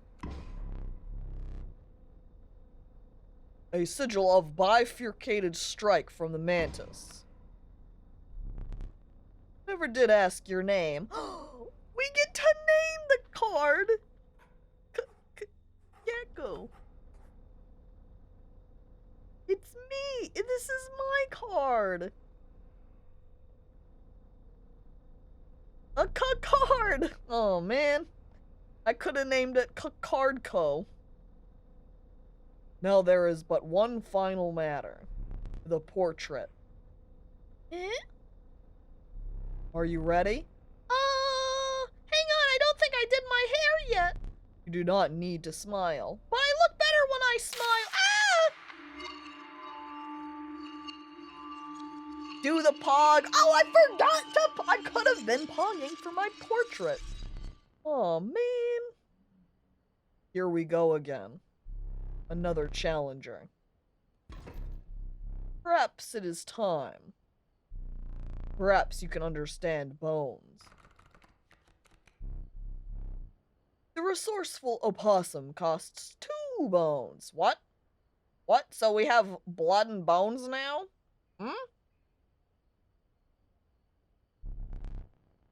You gain a bone when one of your creatures perishes, for any reason. Oh, so they're like death collectibles now, huh? Yeah, a pog trip. Comedy. Welly, you're a bone. I look at Welly. Wellington Skellington. Can I just collect a couple of bones off of you? Yeah, we really are using up everything from the creatures. Then it makes it not hurt so much if I have creatures out and they die, then I can, you know, summon out some more cards from that. And if it says perishes for any reason, does that mean I also collect bone off of creatures I sacrificed? I would assume so. But... oh look, there's the stout. He's asleep again. He also lost all of his upgrades. So I suppose if we pull out Gek, is Gek going to be reset as well? Oh, hang on, as I'm actually looking at my deck, it looks like all of my cards have emptied out too. I wonder if this then is the River Snapper, or if that is now my death card. But I see he's got a Rattler, which has big damage, but doesn't have that lethal. Well then. I won't want to put Stoat there, because then he'll die. So we'll put out the squirrel. Ow. Oh, see? I got a bone token. From the death of your creature, you've gained a bone. You will not lose this until it is spent, or the battle ends. And hello there, Seal! Yo, I love Inscryption. It's been really great so far. It seems like everybody's pretty into Inscryption. Maybe by varying degrees, but I don't think I've heard too many people going, oh, I hate Inscryption. Cards? Give me the tokens.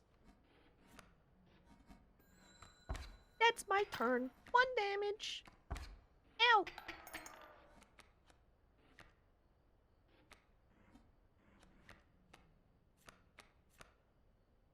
Oh, I still have my pocket squirrel now, don't I?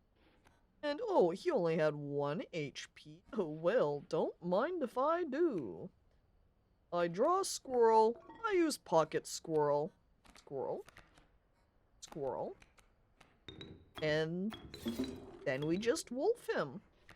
And guess what? Now that I've got some bone tokens, we can also play the opossum. And my turn. Another Rattler? Well, if you say so. There's no point. Let's go ahead and see what a bullfrog? Oh, look at him! I point at the card, Seal. Seal, who's in my D&D group. Our party? We've named our little group the Jade Frogs? Look, now I've got one in my deck. We love frogs. We do love frogs. Seal's character in particular is all about the frogs. I end my turn. I deal a bunch of damage. Look at this idiot. He just died. Please tell me you don't eat the frogs. No, we definitely do not eat the frogs. We would never eat the frogs. That's right.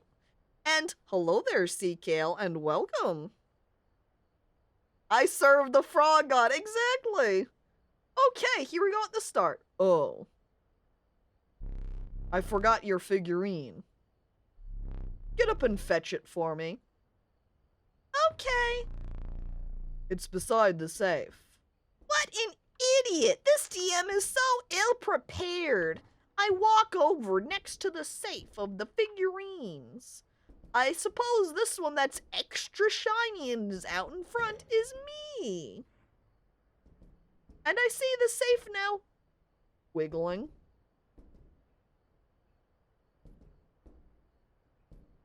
And hello there, Lord Mung, and welcome.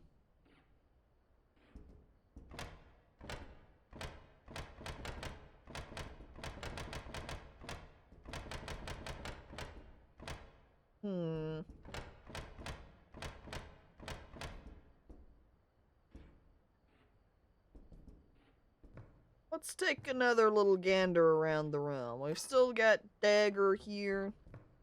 That candelabra is still missing from the barrel now from earlier. I see there's a skull here now. I steal the skull's teeth. Thank you.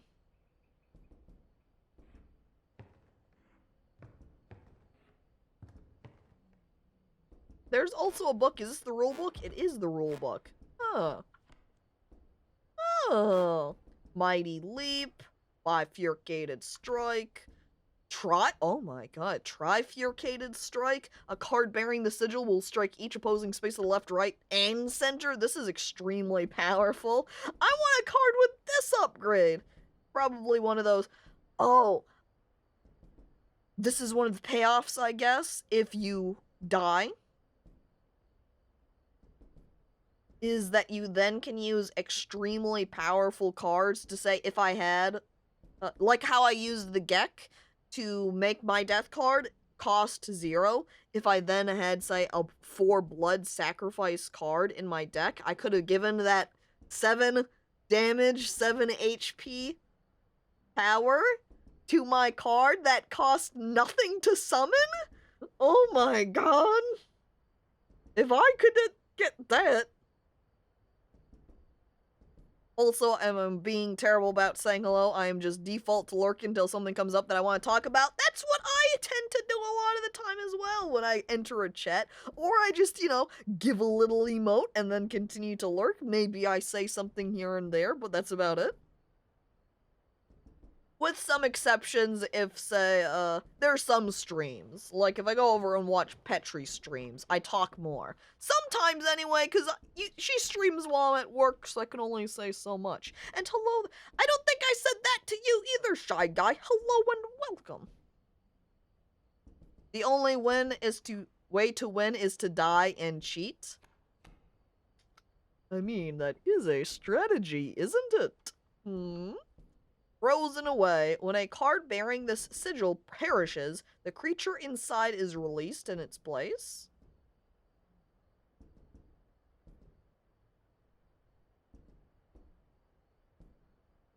So if I say put out River Snapper card with this token on it, it would be just sitting there frozen for 6 HP points, would die become unfrozen, really, and then have an additional 6 HP and then start attacking, so it would function like a 12 HP brick wall until then. Trinket Bearer. When a card bearing this sigil is played, you will receive a random item as long as you have less than 3. Ooh, free items. Steel Trap. Card bearing the sigil perishes. The creature opposing it perishes as well. A pelt is created in your hand.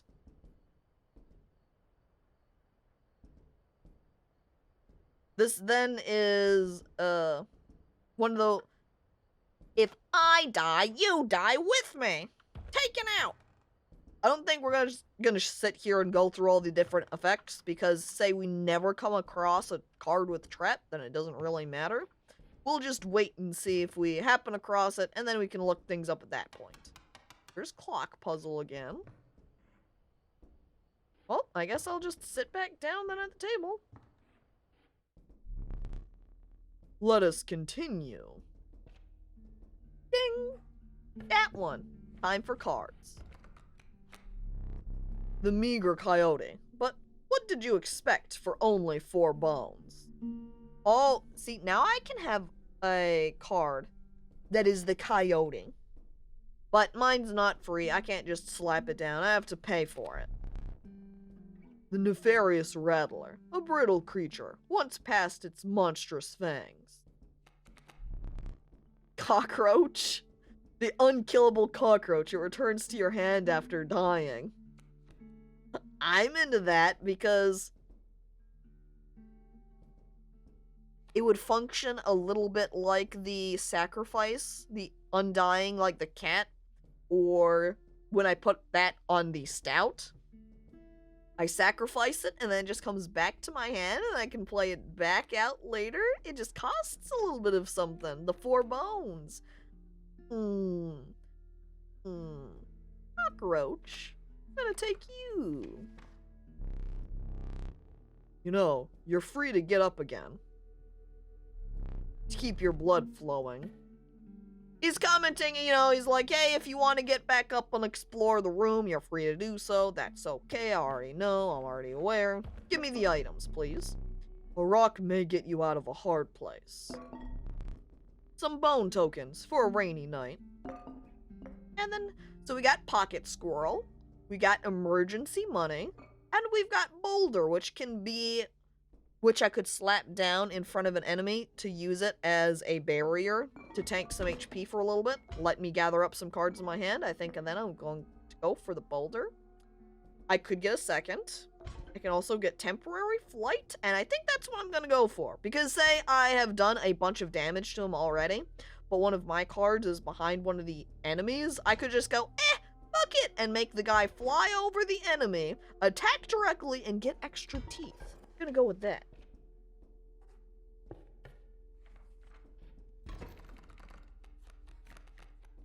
Okay, here we go. Start of the round. The bullfrog is also nice because I'm assuming since it has a shield and a wing, it means he's defense against flight. So if he is placed in front of a flying creature, they can't just fly over him. He's like, what the hell are you doing, you idiot? I've got long tongue. And then he eats them.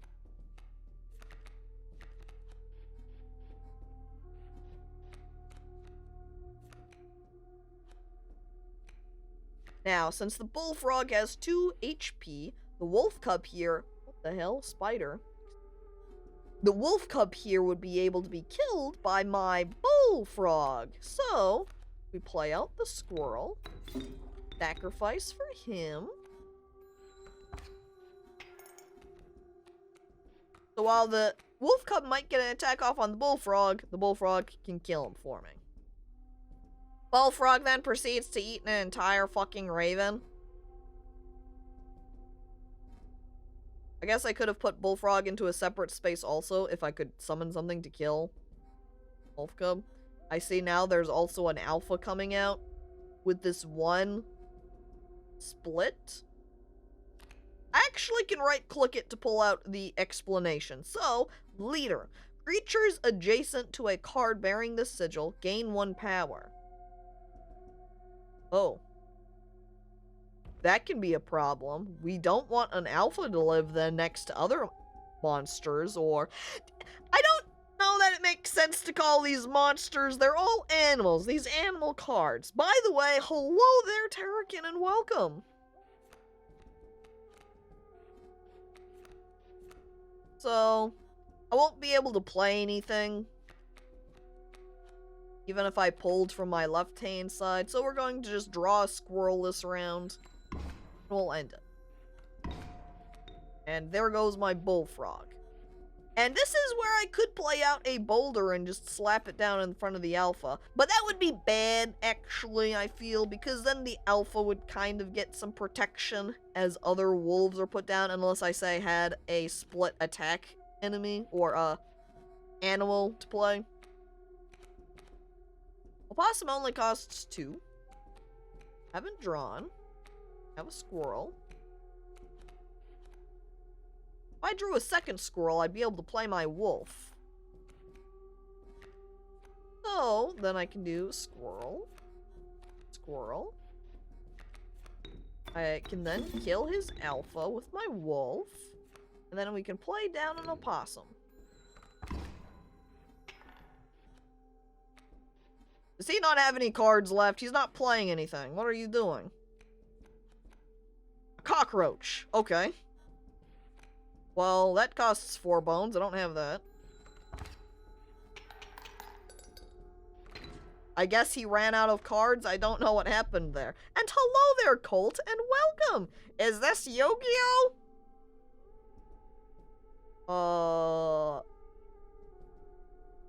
It is a card game. Unfortunately, there are not any, you know, cool anime kids running around, so it's not quite the same. If you desire it, you may stand now. It will allow me time to plan. Okay. I am no tyrant. You may stand whenever the map is unrolled. It allows me time to plan your next encounter. But do keep your hands off my possessions. I look to the skull that I already looted the teeth off of. It's like Pokemon? Yeah, I guess it would be closer to Pokemon than Yu-Gi-Oh! Card-wise, seeing as we're playing with animals, and in Pokemon you play with what's essentially the equivalent of animals.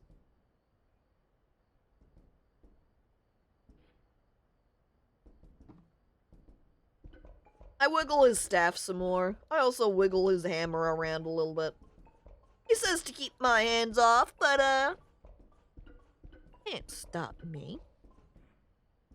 Ooh. It's dark right here. Ooh. This is no longer empty. It's got a, kind of very muddy looking squirrel and sparrow.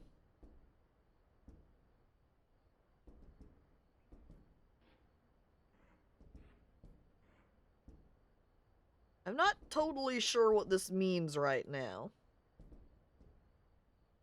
Now, I have squirrels and sparrows in my deck, but, like, if it gave a sort of preview of what's going to be happening next time, making a note for later. Uh-oh. Does that mean these are going to be important later? Now you're making me want to take a note of what these are. Wait, I was going to write it down on paper, but I mean, I could also pull out my phone, you know, go over to the camera section. There it is, camera. Da-da-da. Screen. And a pic. I could even use, you know, Gyazo. That would also work. I don't have to use my actual physical phone. But then I can have a separate screen to roll around on, and then I can stay focused on Inscryption on my monitors. You know, nicer layout that way. I go back over to the safe here. It's still wiggling. There's only 3 numbers on it, so we want to keep in mind at what cases we come across 3 numbers. Door, we have the key problem still. I put out that candle. I wonder if that candle had any relevance. Does 1 lit flame mean anything versus 2? Well, I guess there's not much to do. Let's go ahead and sit back down at the table. Did you finish planning the encounters, DM? Did you have a nice break too, DM? I know I did. Wolf, Adder. Oh. It's me! It's my card! I take my card! That's you! That is me! Okay. That means that I power myself up. The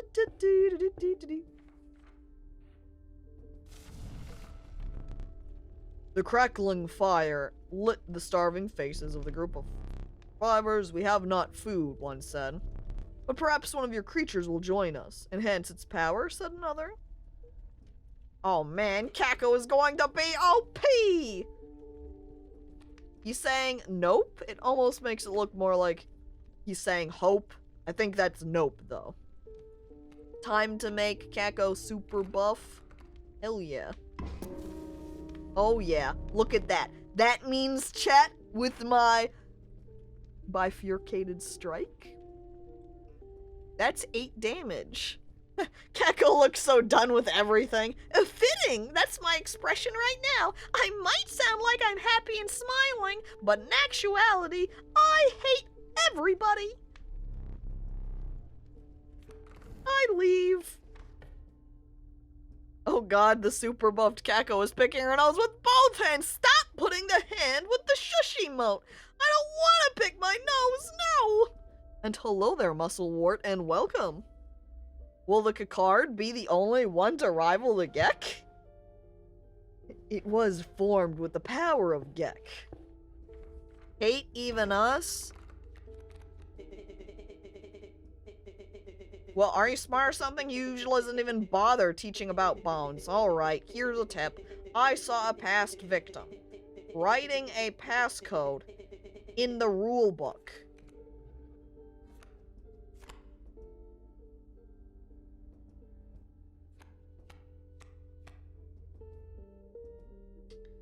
Uh-huh. You know? Saw that. I feel like I either saw that when I opened it and was just looking at the symbol and totally, you know, blinded myself, focused not on that at all, did not realize number written there. I wonder...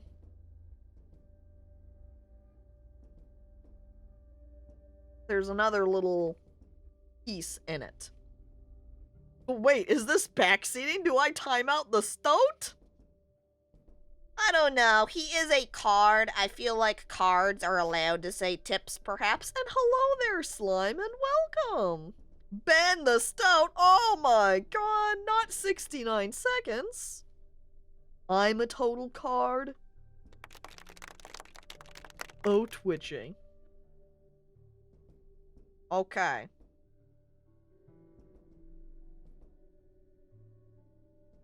273. Alright, noted. Down. Don't ban him, just feed him to the people at the fire. I sweat nervously. Okay, we speed through. There's so much. Oh, look, it's a squirrel in a bottle! A classic. Hang on. Special dagger. To the user, you will place a weight on the scales. The pain is temporary. Huh. You may cut up one of your adversary's card. It is destroyed. Well, that's extremely useful. Going. Oh, look. That fishhook was what the guy was using earlier. To the user, hook one of my cards and take it as your own. You must have an empty space on your side to receive it. Okay. So that guy was going to steal whatever card I have. So now we know what that does. Maybe the next time the DM seems to be using some wacky random shit, I can just pull out my rulebook and it will have an entry for it. Or will it have an entry for it? The DM actually just slides in some additional pages whenever he comes up with some new mechanics that he never taught me about.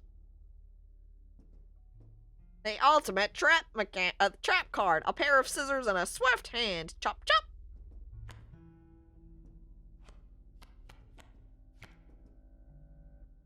Minor boon of the Bone Lord. You will start each battle with one extra bone. Look at all of these nice bones in here. Oh.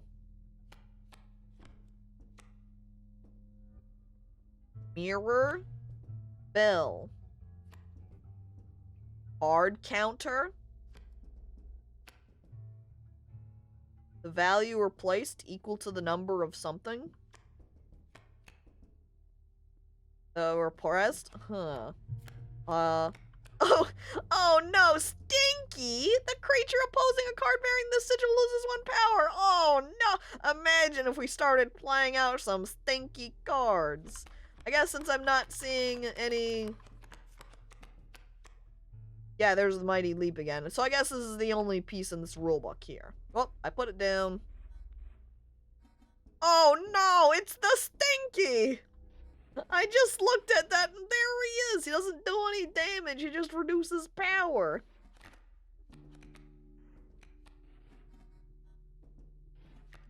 Oh, this this would be a good opportunity with our bullfrog to place it in front of the stupid sparrow. Fuck him.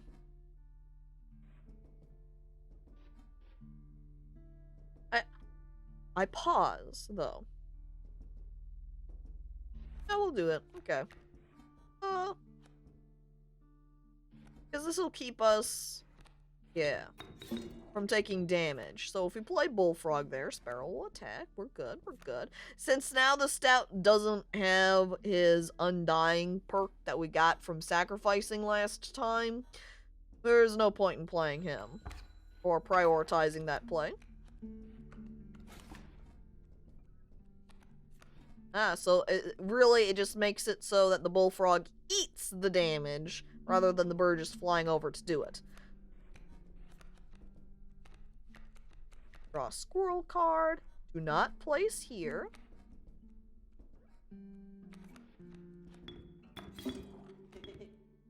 Fine. Oh, are you whining about having to be played, you pansy?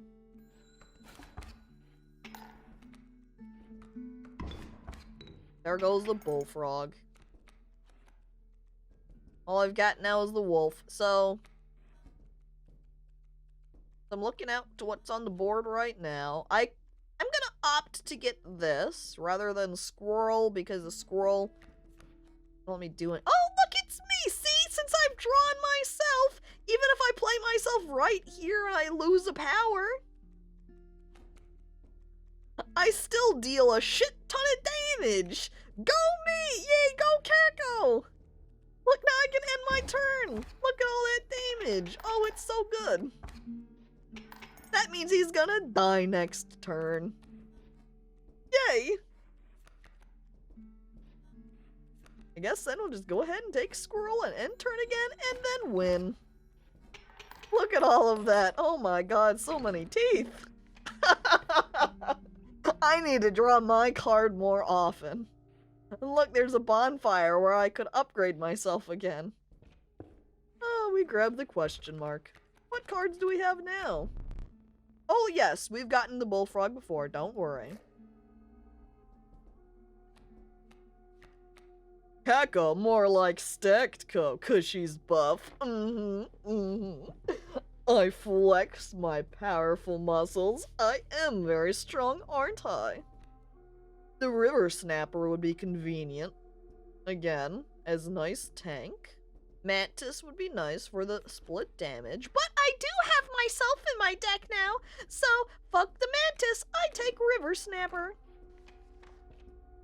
What I would really like, though, is the cat. Okay, so we've got a sacrifice tile next. Holy shit. Okay. I'm not sure if sacrificing, the way that the sigils place themselves on the cards, yeah, the power, if I just took and sacrificed the cockroach to put on my Caco card, and I could just fucking use, even though I might not be able to deal 8 damage around, I would be able to just keep replaying myself every draw. Oh my god, why are you a shadow person?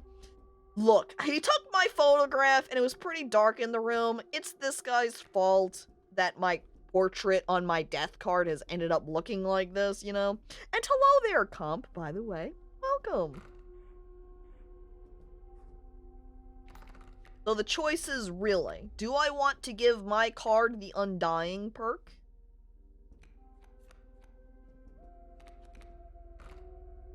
Or do I want to power myself up at the bonfire? Honestly.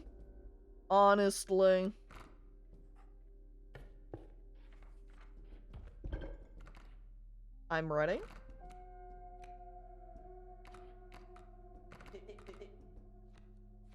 I'll go.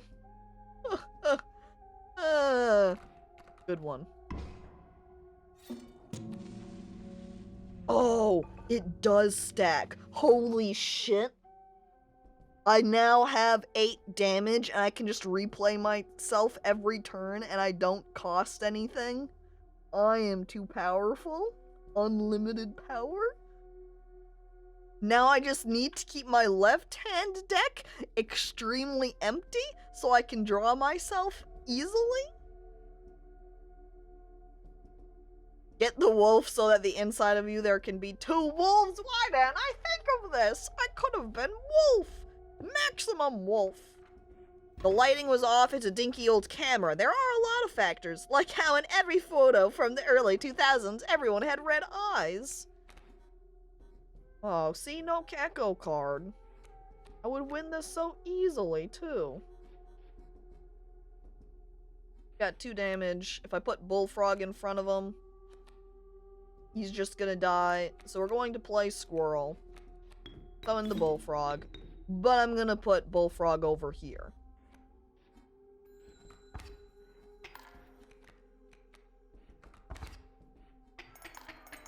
Oh.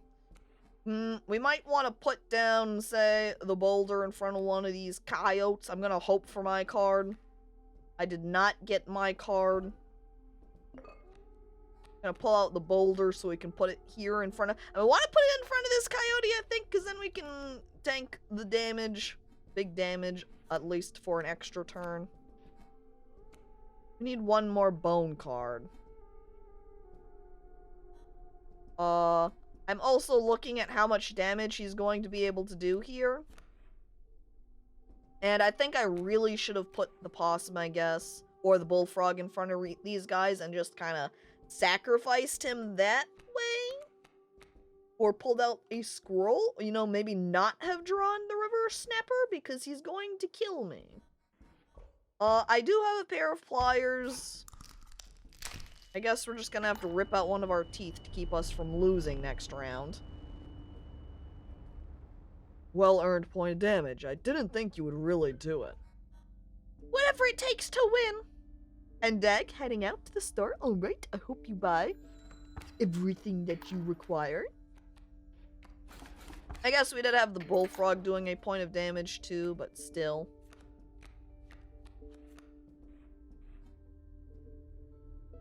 So, with this being the case...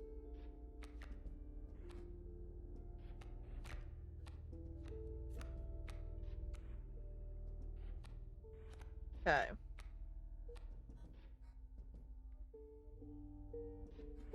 I'm considering we could put the opossum here and just use it as a point of sacrifice. Because, firstly, we're just straight going to draw a squirrel.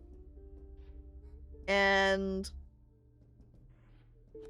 we can use the squirrel to, say, put down a river snapper to take up coyote's damage. And then he would kill the coyote.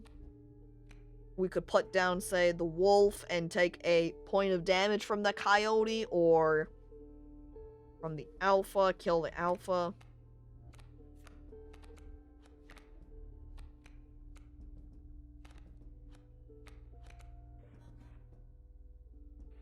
Could also use the opossum as our sacrifice rather than the bullfrog, and let the bullfrog kill alpha on our turn here.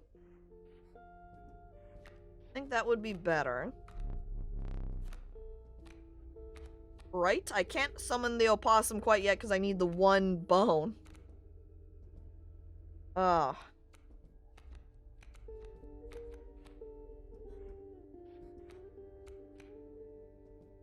So, regardless, I'm going to need to sacrifice them. I think we'll play the river snapper because he's going to be able to take damage for longer. Free cardless? Oh, you're too funny. If I look at the scales...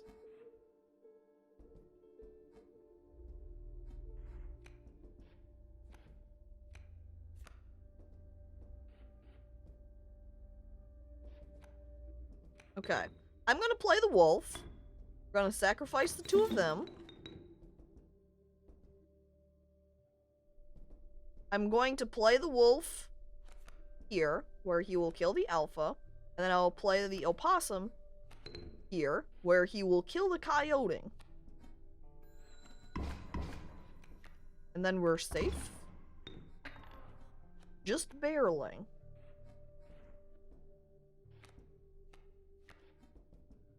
If I play the squirrel,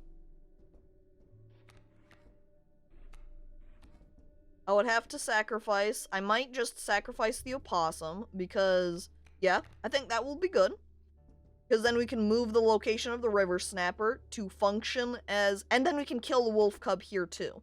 So, take squirrel, we play squirrel, we sacrifice out for the river snapper here.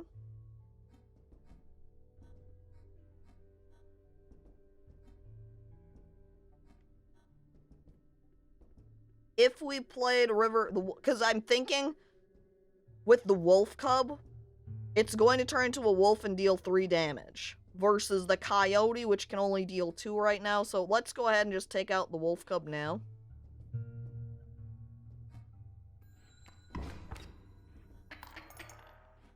That weighs us further away anywho. And because we've got the nothing left in my hand, if we could either take risk and hope for Caco card, because this is gonna deal 4 versus his 2. So, I'm gonna do that. Oh, hi. The rulebook, there's definitely passcode scrawled in there. They were looking up the bullfrog's sigil. Caco's at the bottom of the deck, what the hell? I see this is the way it's going, I concede. You may accept my surrender. But I don't want to accept your surrender. If I accept your surrender, I can't get the teeth points. Or you may finish this match the slow way.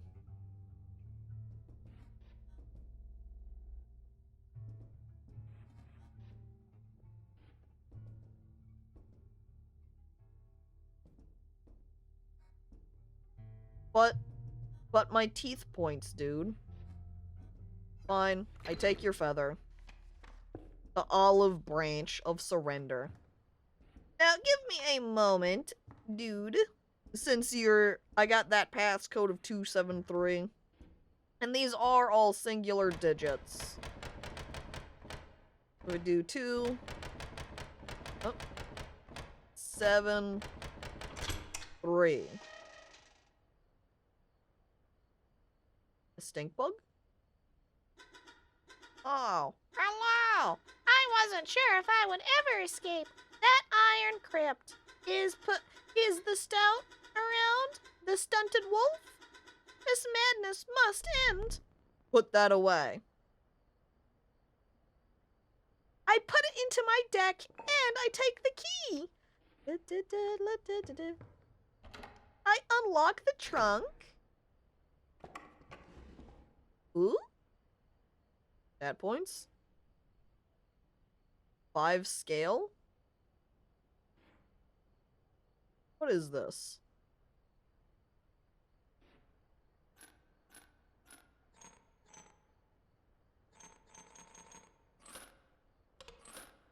Is that a reset button?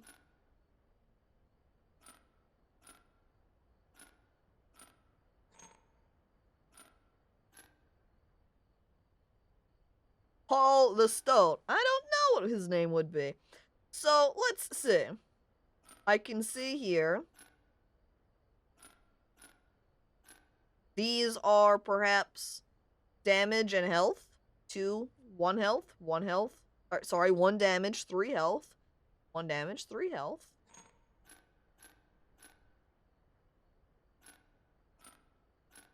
And if maybe the left side is his hand?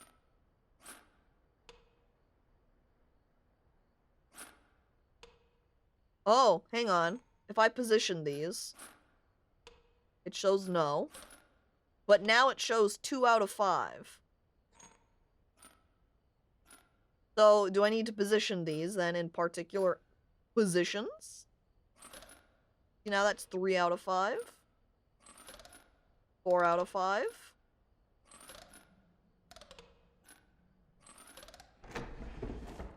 Oh!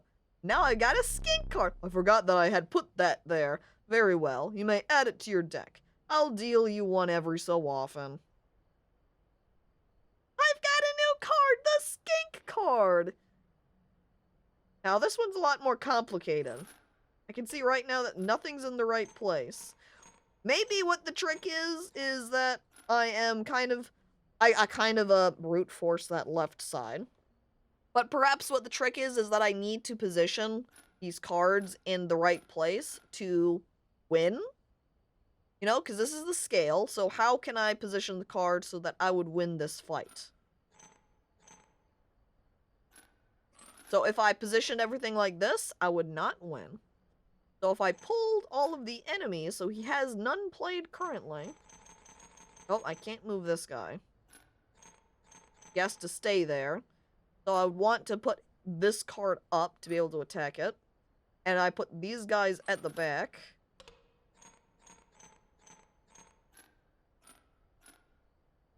Then I would want... I pull them away.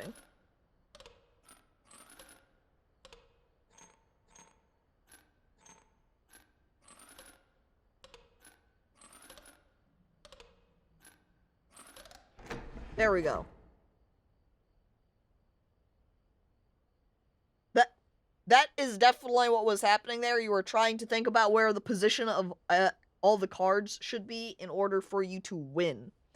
And now we got a worker ant. Oh, formidable creatures, those ants. Very well. I will add them to your deck and make them available for future challengers.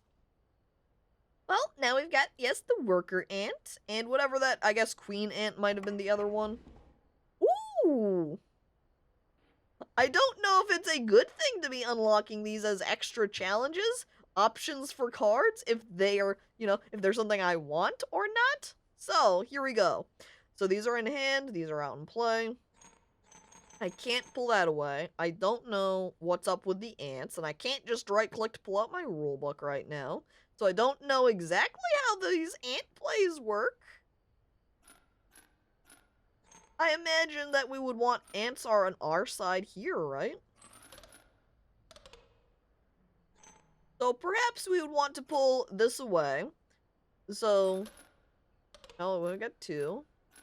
Oh, I guess I can take that card on my side. What happens if I put it up in his hand? 2 out of 5? 2 out of 5? 4 out of 5, if I take it in my hand. 2 out of 5.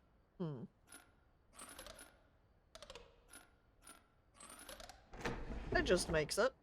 I don't know exactly. Oh, it's the caged wolf. This is what the stink bug was referring to previously. Curious. Brute forcing? That was only partially brute forcing, not 100%, as I follow the concept of what's happening here. I just didn't quite understand what the ant symbol meant.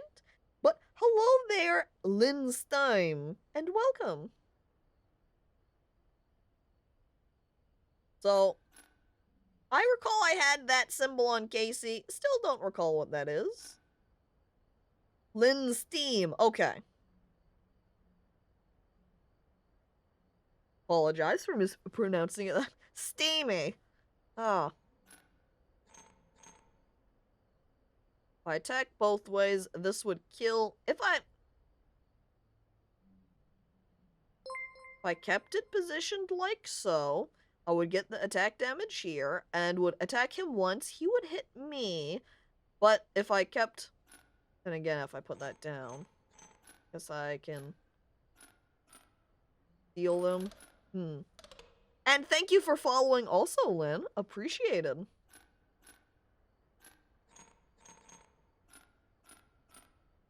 For some of these, it would mildly help if I knew better what some of these symbols meant exactly. Ooh.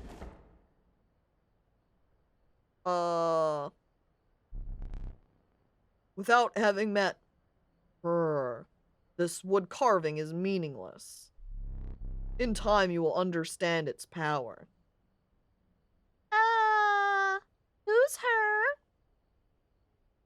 I guess we'll meet her later on, won't we? And, that seems like all I can do for now as well, since, you know, Dagger's still trapped. We already unlocked that. We don't know what's happening with this. Wonder if we can open up the rulebook here. I could find the ants. Ants! The value represented with the sigil will be equal to the number of ants that the owner has on their side of the table.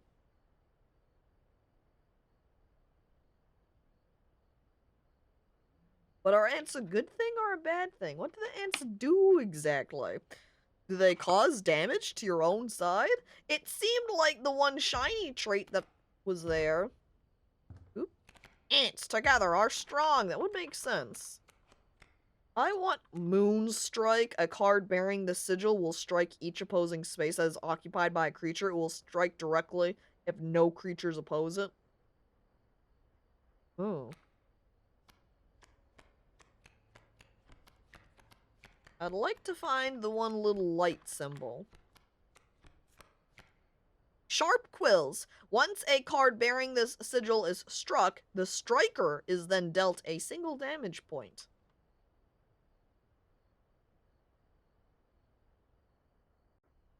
Okay, so it's kind of like a porcupine. So if they're attacked, they deal damage. That means that makes it KC extra cool. Hefty, hang on. At the end of the owner's turn, a card bearing this sigil will move in the direction inscribed in the sigil. Creatures in the way will be pushed in the same direction. So a way to move your cards around. How intriguing. For now, we will return to the table. That one always confused me a little. Yeah, some of them are a little bit more straightforward and confusing than others. I've the most exquisite pelts. Oh, I wasn't paying attention to what he's saying. Is he giving me free pelt here? 1, 2, 3, 4, 5, 6, 7, 8. I could buy a golden pelt. Oh. I buy golden pelt. I leave with the golden pelt. Much appreciated. Thank you. I wave to him. And I go to the bonfire. Group of starving survivors stood around a dying campfire. There is room for a creature around the fire, one said. The warmth will enhance its power, said another. One of the survivors said nothing at all, but could not stop licking their lips. Please no. Oh. I like him, Stinkbug over here, just sweating nervously.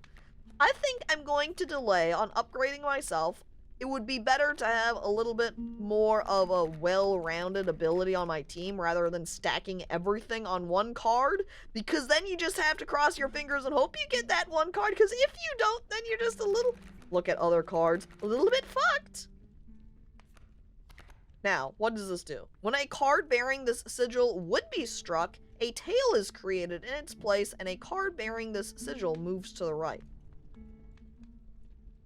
When a card bearing this sigil would be struck, a tail is created in its place, and a card bearing the sigil moves to the right. So if you have two cards with the loose tail is when they move around, is it not particularly interesting if I only have one? Now, we're adding strength to somebody who would... It would be great to have it on the bullfrog, honestly. Because with him having that wing protection, then I can place him down in front of the flying creatures, and then he'd be able to take them out more easily, rather than just dying pretty quick. So I'm gonna go ahead and put it on bullfrog. Survivors were right about the flames. They had enhanced the creature's power. Spotting a few of the survivors drooling, you make a hasty retreat with the bullfrog. Oh, that's clever, maybe. Butchie questions my decisions and says, no, just stack everything on Caco Smile. Oh, we've got some smoke. The insistent clank, clank, clanking reverberated between your ears. The path ahead was blocked by a grotesque figure. Oh yeah, No, it's the prospector. I guess we start from the very beginning. Ah, 'twas the prospector. Oh, and hello there, Blue Devil, and welcome. You again? Indeed, our friend freed me. Well, I basically told them how to do it. You got a plan? We have another friend here. You've got to be. I wouldn't call him a friend, but I suppose we are in deep this time. Well, we've got that pack mule again. There's the coyote. There's the stink bug, 2 HP. Squirrel, smoke. I guess this is saying that the smoke gives me 4 bones when it dies? That's kind of nifty.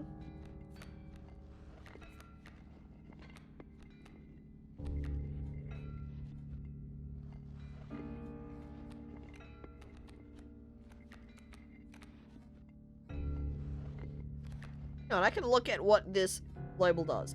At the end of the owner's turn, a card bearing the sigil will move in the direction inscribed in the sigil. Would that then forcibly move the coyote down?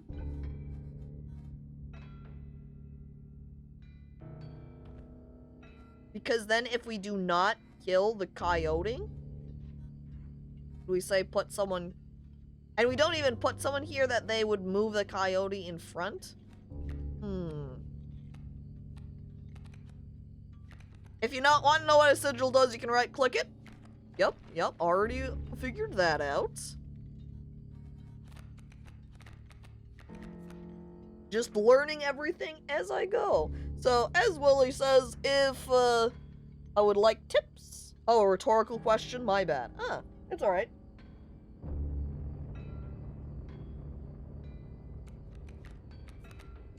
I like the puzzling aspect of figuring out what I can do, what's able to be done, and the like. So unless I ask for tips, I would prefer not to have them, as I ponder how I want to begin. I mean, even if I was later able to place down the stink bug in front of the coyote, make him only do 1 damage. Stink bug's got 2 HP. I would be able to kill coyote.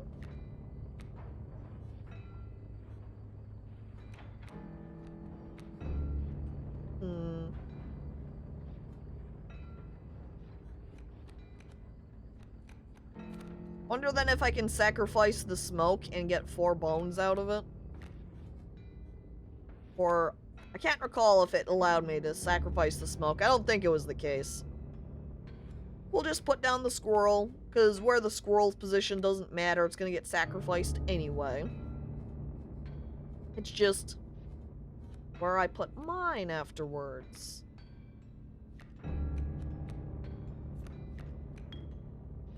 Really is about the stoat here. So I kill squirrel.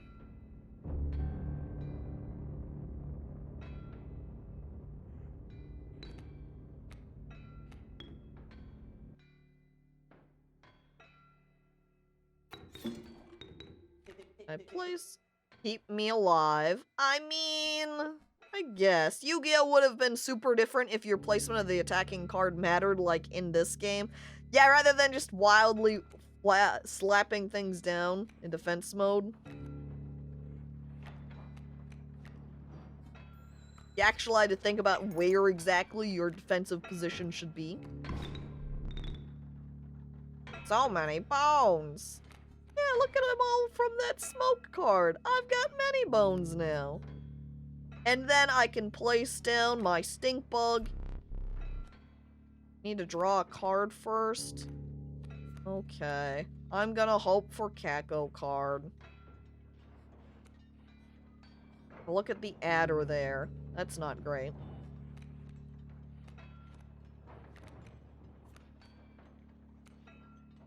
That's not a Caco card.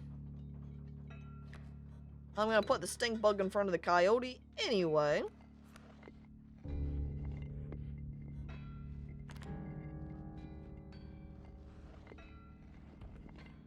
I guess the pack mule can only move to the left, so it's really, if I was able to get him over here, he would be more useful. He's kind of like whatever right here. I really need a flying enemy to go at that spot. I don't know if then there's really that much of a use. Maybe I'll wait on putting down the opossum.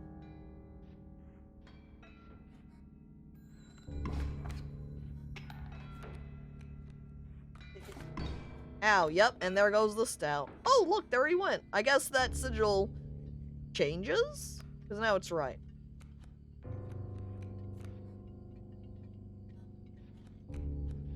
So if I played the opossum, I'd be able to kill the adder now.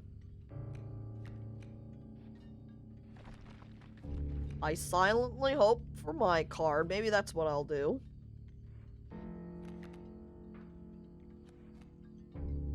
Nope, I got a golden pelt. Which would just function, I believe, as a sort of wall of defense.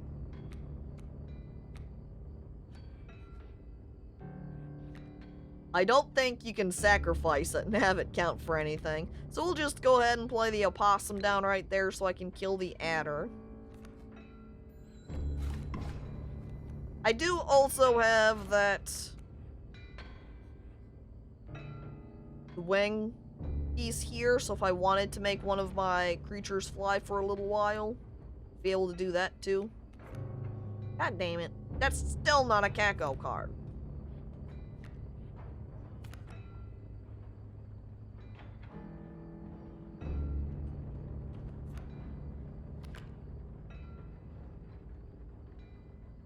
So, if this is supposed to be my attack damage, and this is the value represented with the sigil, will be equal to the number of ants that the owner has on their side of the table.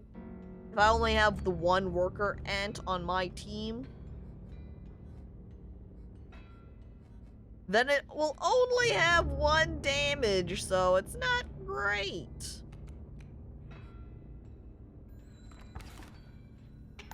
Just right now going to very slowly be dealing damage. This pack mule also just going to slowly take damage. I just have a bunch of shit in my deck now. I need to like load out the cards. How am I supposed to draw my own card if there's so much other shit in there? Oh jeez. Just end the turn there again, slowly racking up damage points against him. There's some bones for me. And I can just play down my pelts in front of these guys, I suppose.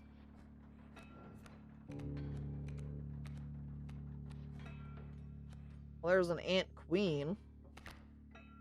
When a card bearing this sigil is placed, an ant is created in your hand. Oh. I only have stink bug to sacrifice, though.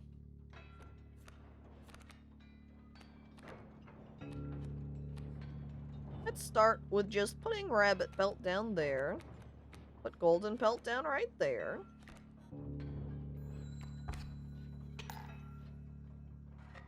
There goes out one of his candles, resetting everything. Oh yeah, and then he changes everything into gold, huh? Basically then, I guess that's not terrible because now it becomes just a little barrier wall for me. So whereas my golden pelt got downgraded, my other pelt got upgraded. Huh? And then there's the bloodhound. Oh yeah.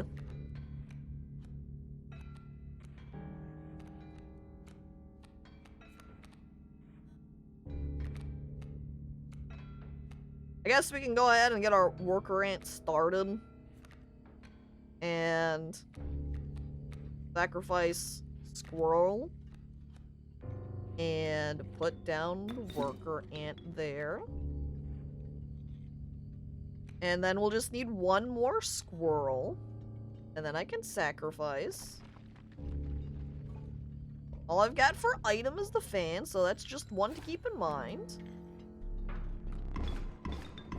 Okay, now his turn is going to do a lot of damage.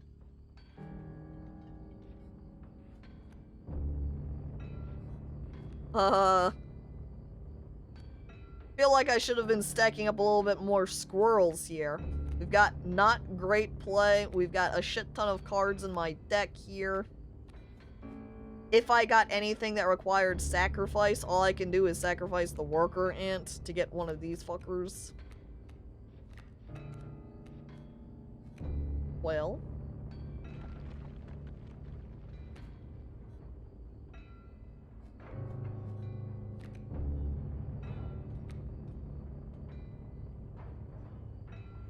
Ant Queen has 3 HP.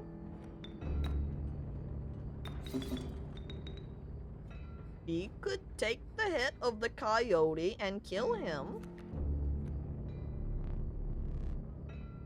Power numbers the ant's creed. That's what I'm aiming at. Wait, is it still my turn?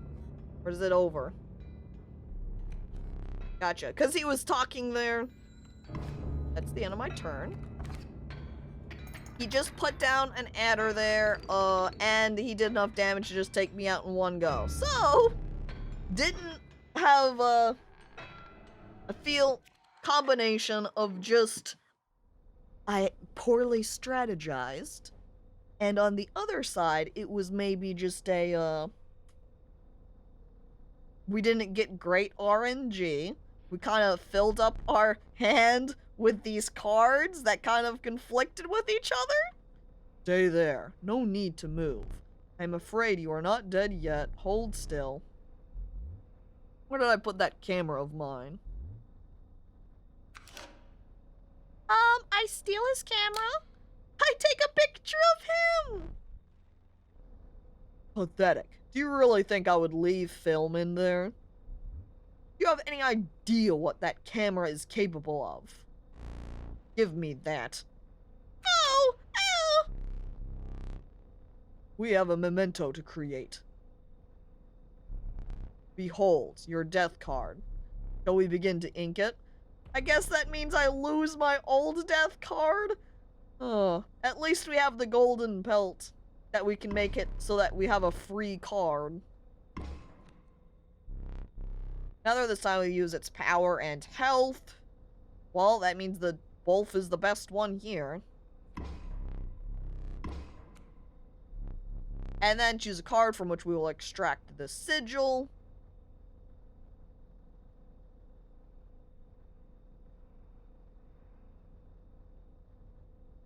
We go for our ant hand with me, my card as the ant queen.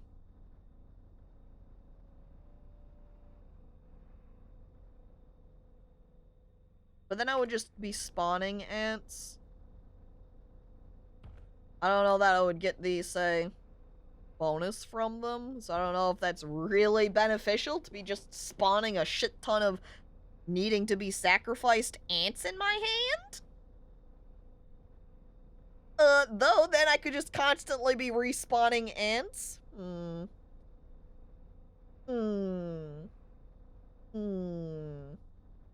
very curious to just try it out and go wild. Here we go. Not offered Caco card to pick from. I know, this makes it kind of like this is the sad Caco card. Because I lost my power. One thing now remains. Must capture your visage. And then he takes a picture, smile, Say cheese. okay, cheese! Oh! I hope I didn't blink. Oh, jeez.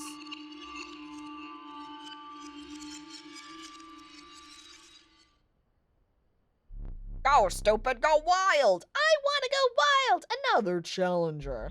Did I tell you the tale of the one who came before you? They fell to a mad prospector. Nothing comes between that man and his gold. It seems the lowly stink bug has made its way in. Oh my god, look at the goddamn stout now. His head is squared, what the fuck? But it is dealt, so it stands.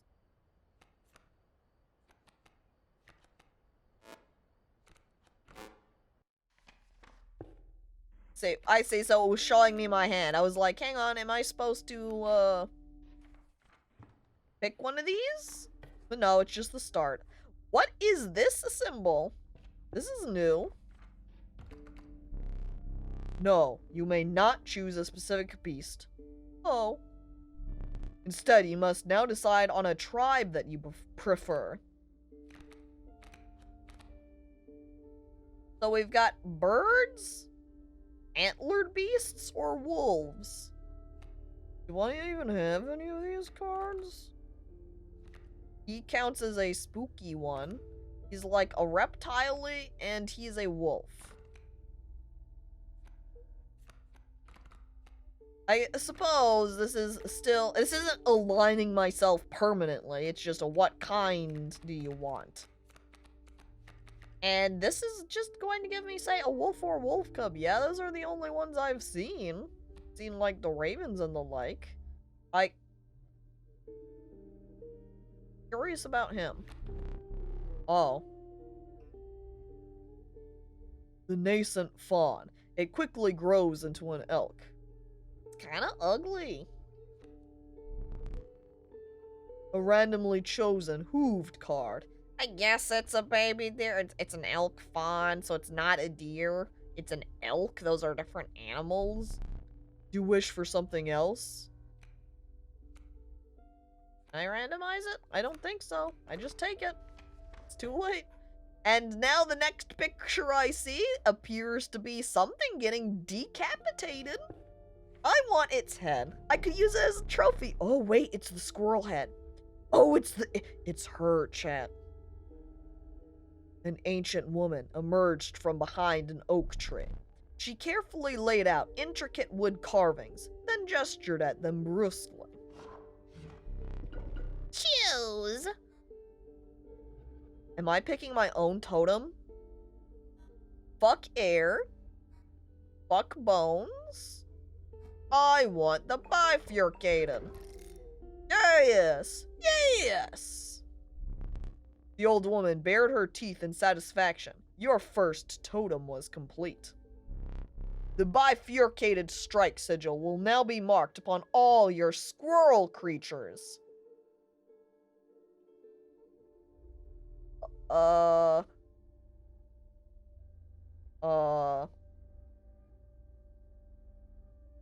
Double attacking squirrel. Can I go back and change what my pick was for the token symbol?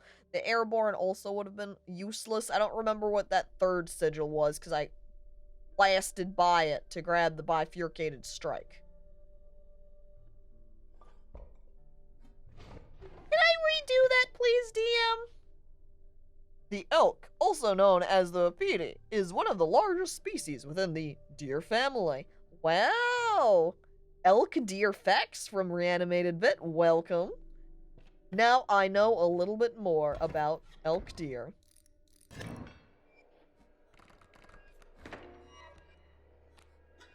Yay. So strange. Why can't I remember his name? I believe I lost some of my memory in the flash.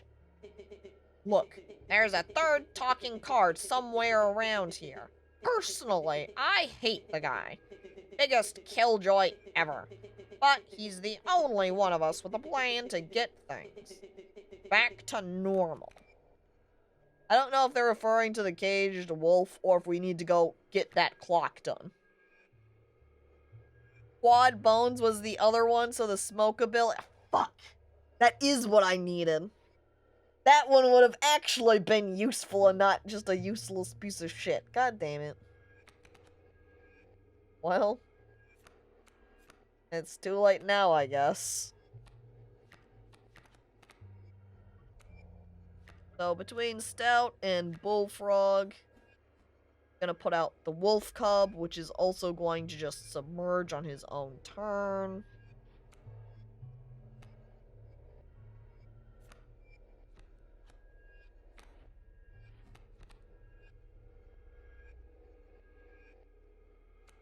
Well, we at least start with a squirrel to sacrifice.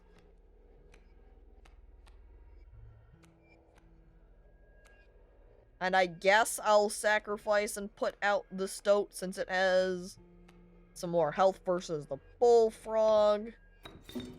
start it out on a different space so it can just attack, because otherwise it's going to take the damage from the wolf when it gets older.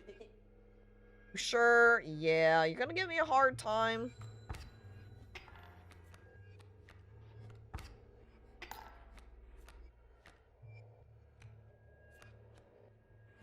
At least my deck is clear from a bunch of random cards, I guess? I don't really like them being submerged. This is kind of a battle I feel like we need to complete really fast. So being able to do a bunch of damage would be ideal. So we're gonna go ahead and take the squirrel. That way we can sacrifice out the squirrel.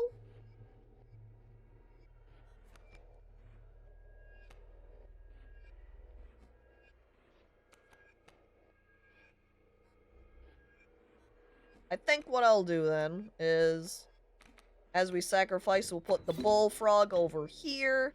And if we put the stink bug right here, it will make it so the alpha can't do any damage at least.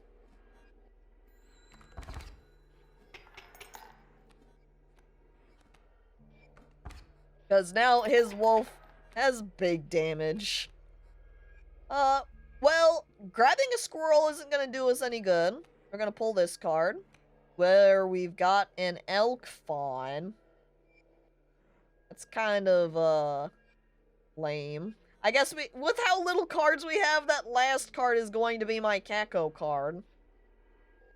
But now there's, unless I sacrificed somebody, say the stink bug, but there's no point in that, is there?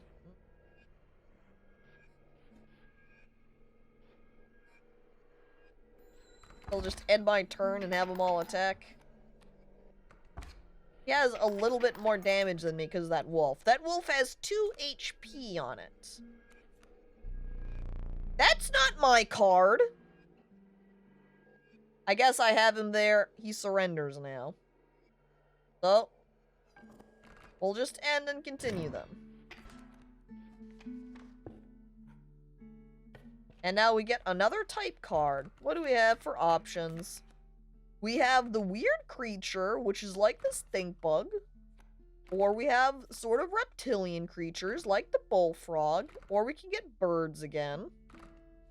I like reptile! The skink! Moves over when attacked, leaving its tail behind. Well.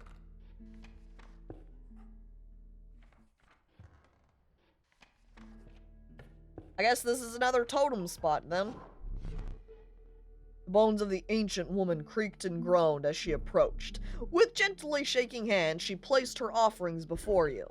Okay, alright. See, now I have the bifurcated strike, see? So either what I could do is take, say, this is airborne defense, which isn't that useful still with the squirrels. We've got the wolf head, which then is useful with my bifurcated strike. Or the timed. What is this? A card bearing the sigil will grow into a more powerful form after 1 turn on the board. Okay. That would just, again, still refer to the squirrels. So what's going to be best to take is take the wolf head. So we can use that. So we can use those together. The old woman collected her pieces and shuffled off into the darkness.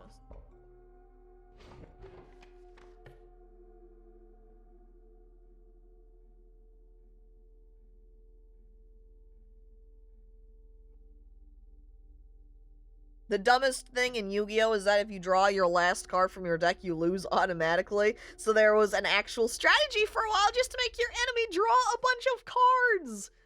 Just win by card, just overflow.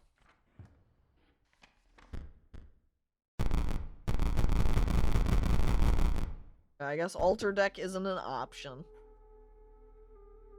Now, as I look the 2 directions, left side is an altar play. Right side is a normal battle. I don't know what this prospecting does. I see there's another totem spot here as well. I'd like to go over to the right and see what this prospector spot does. And maybe we can get a more interesting totem thing. to go to this battle. That caged wolf, he hid that for a reason. The card seems useless, but I think there's more to it.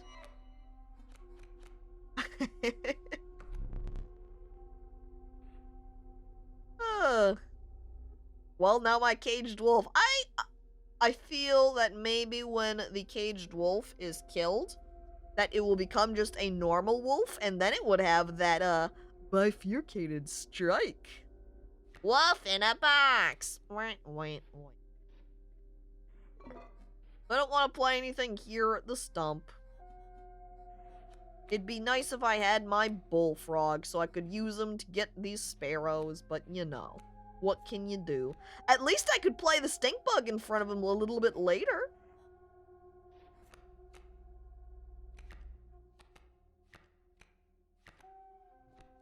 But for now, we'll put down the squirrel. And we'll put down the elk fawn.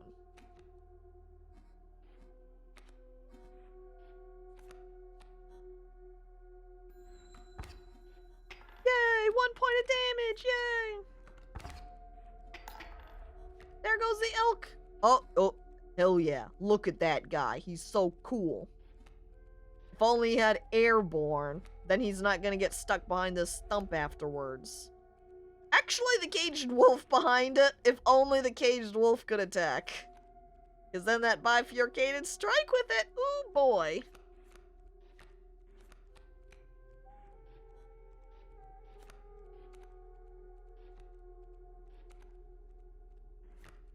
Looking at my cards, if I draw out a squirrel, and I use my bottled squirrel, we'd be able to play a guy out.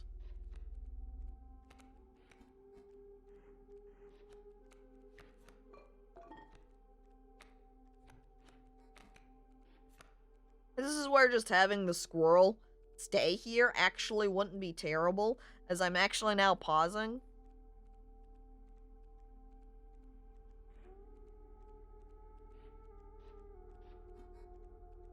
I wait around.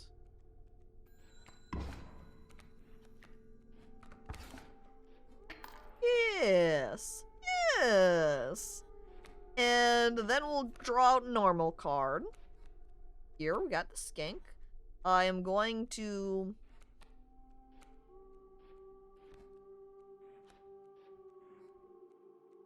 Coyote's killing the grand fur there. I'm gonna go ahead and put out the...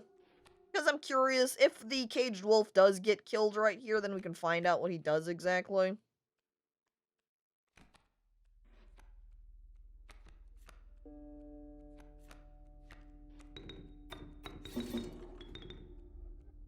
And otherwise, it would have been good to say play the stink bug. Even if we put the stink bug here in front of the coyote, when it's the coyote's turn after killing the grand fur.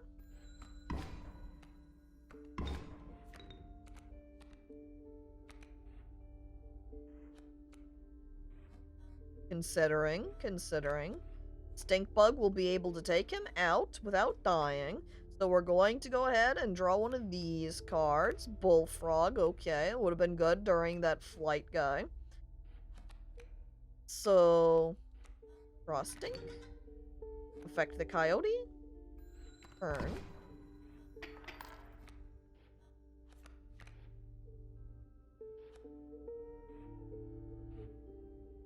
There's almost no point, though, of putting anything out. Oh my god.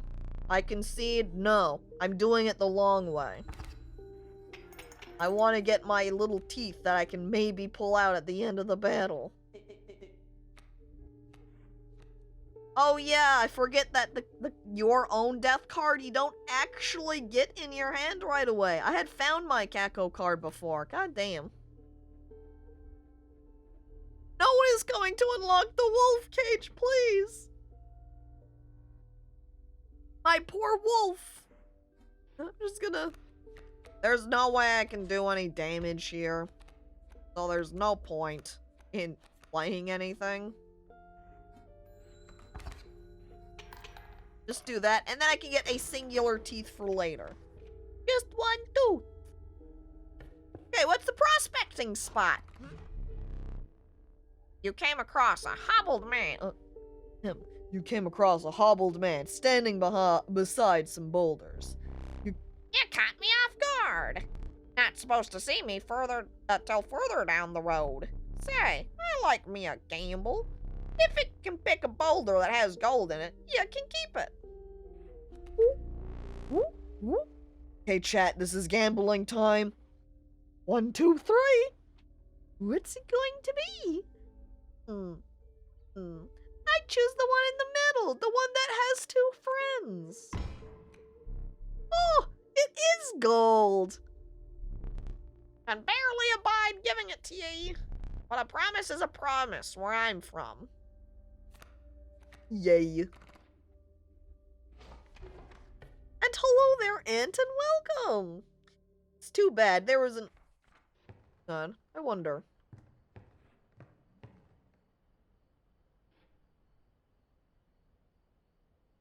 Okay. So I thought about the fact that we had gotten some cards out of these before. And I said, you know, none of those are in my hand anymore. If I went over here, would I be able to get them back? And it looks like maybe that's true.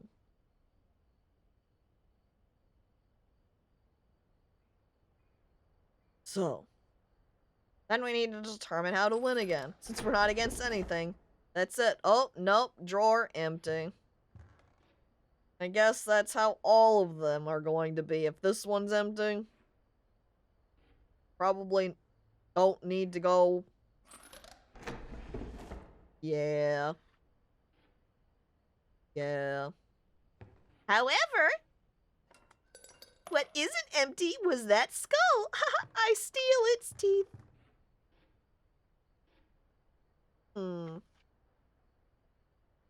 This is also shifted as well. Whereas before it was squirrel, sparrow, in these corners. Now it's squirrel, wolf. Well, I'm gonna take another picture here. Pull out my phone. Get out the camera.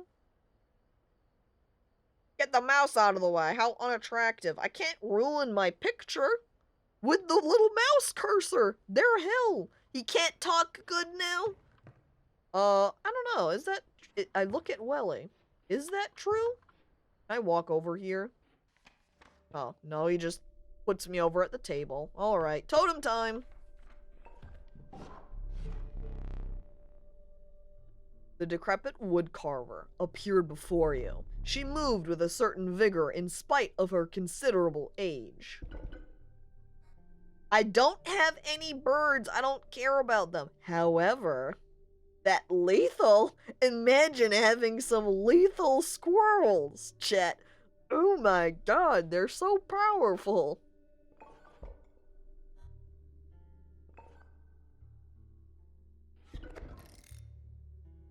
If only I could multi-totem there.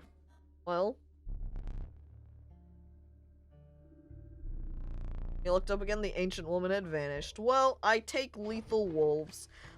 I think I might only have... I don't know, I'm thinking about my deck here. Let me look at that.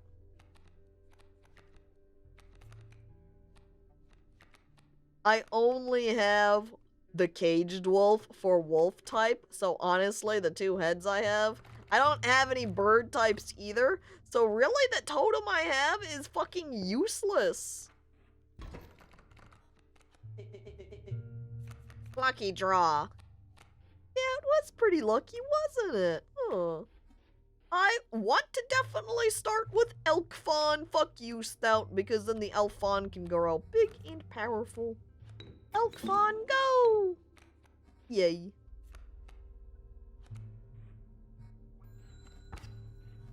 Ding, 1 damage. Oh.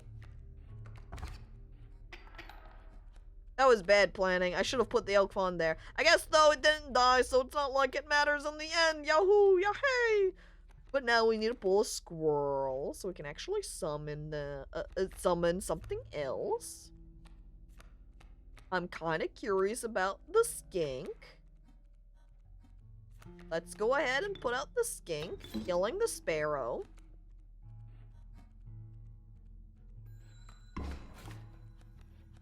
I guess almost killing the sparrow.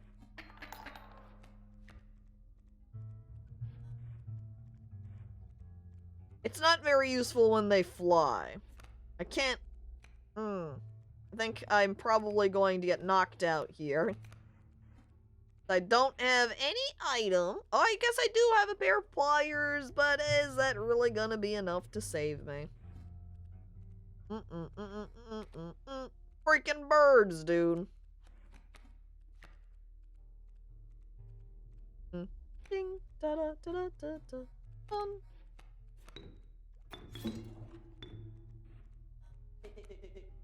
Bad play, fuck you. What the hell?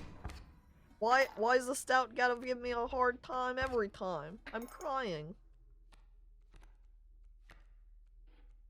What's the reason for drawing a squirrel at this point? I draw this guy. I get a bullfrog. I think you've got me this time?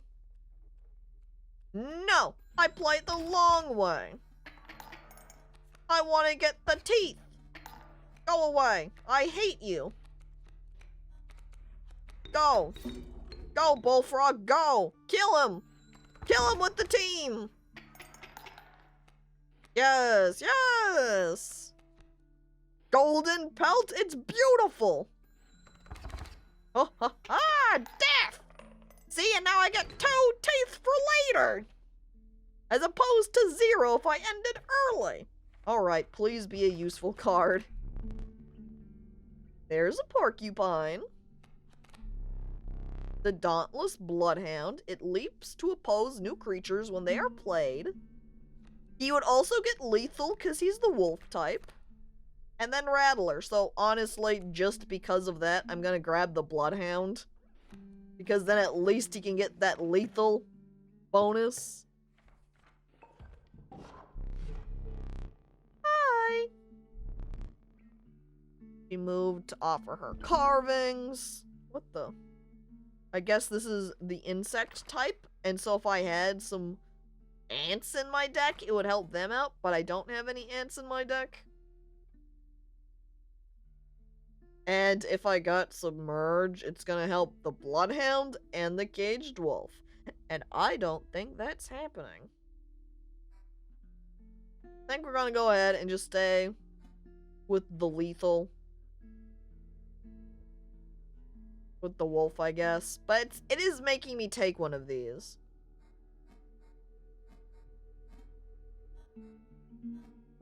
I guess I'll take the wings. But we're gonna use the lethal. Thank you. Hi! I have seen this lady so often, but when Tomato was playing it, it never came up. That you were distracted, so you don't know. Well, that would be interesting that I've managed to get what the lady 3-4 times this playthrough. Terrible RNG for me. Chill mist closed in around you. You are not alone. Figure is the prospector. Hello, Mr. Prospector. Excuse me. Prospector boss again. Hmm?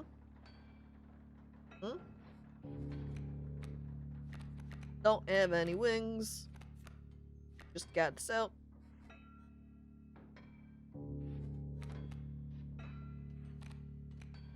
Calling in particular for the prospector, if I clear out his HP the first time, he turns my entire side to gold.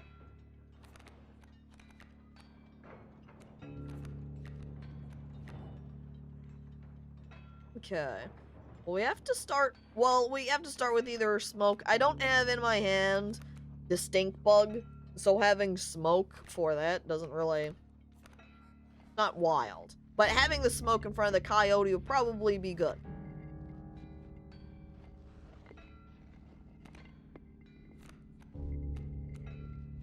Suppose we'll sacrifice the squirrel so we can summon the stout. Put him here. Yep, he says.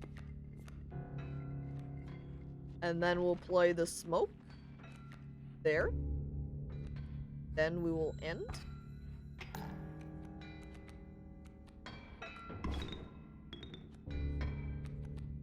And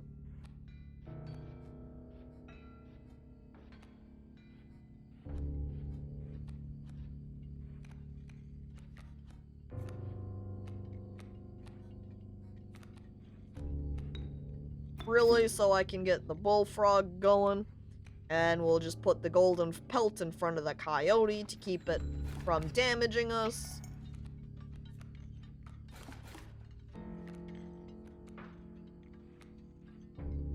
And we really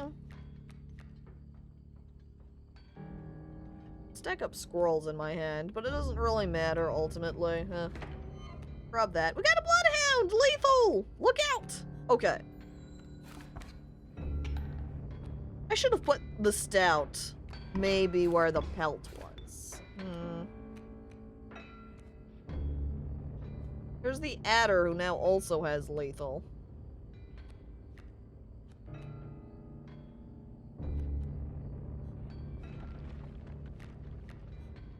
Nothing I can do. Just waiting. Taking a lot of damage.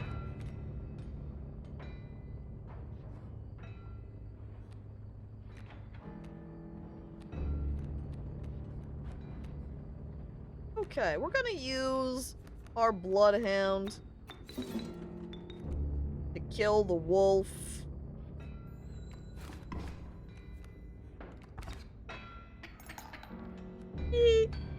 Very near to death.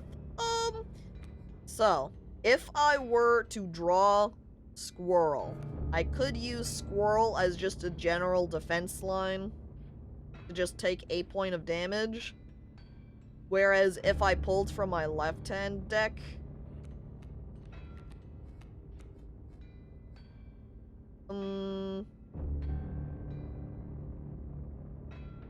doesn't really matter where I place the squirrel beyond being able to say leave a space for the bloodhound to move, because if I place the squirrel here, you would deal me 2 points of damage. If I place the squirrel here, you would deal me 2 points of damage, so it doesn't really matter. I don't think. Oh, what the hell? Oh! Oh my god! I didn't realize that the pack mule actually had a bunch of items on him like that. Hello there, Sick. Welcome! We're playing cards! Stole some cards from this guy on his mule. Dagnabbit, my mule! It's my cards now. Okay. Well, now we have a lot more to work with. Additionally, with this alpha, which is excellent, looking at the scales, though, not doing very good.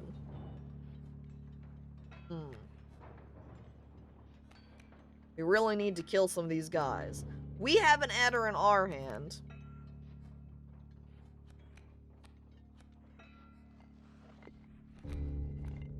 Considering. So, if we played...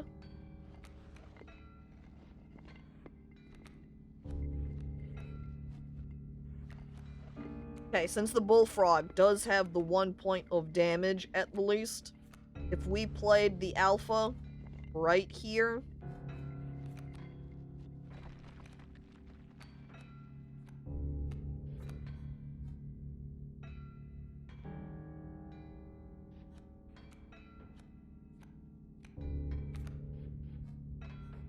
I'm trying to keep this balanced here too, chat, because ultimately, if we get our HP wiped out, it's going to kind of start us over from the top. Oh. We lose our cards that we've played, and we don't have them available to us on the board anymore. Well, we can lethal him out, and we can bullfrog. Oh, we have to draw a new card? Okay.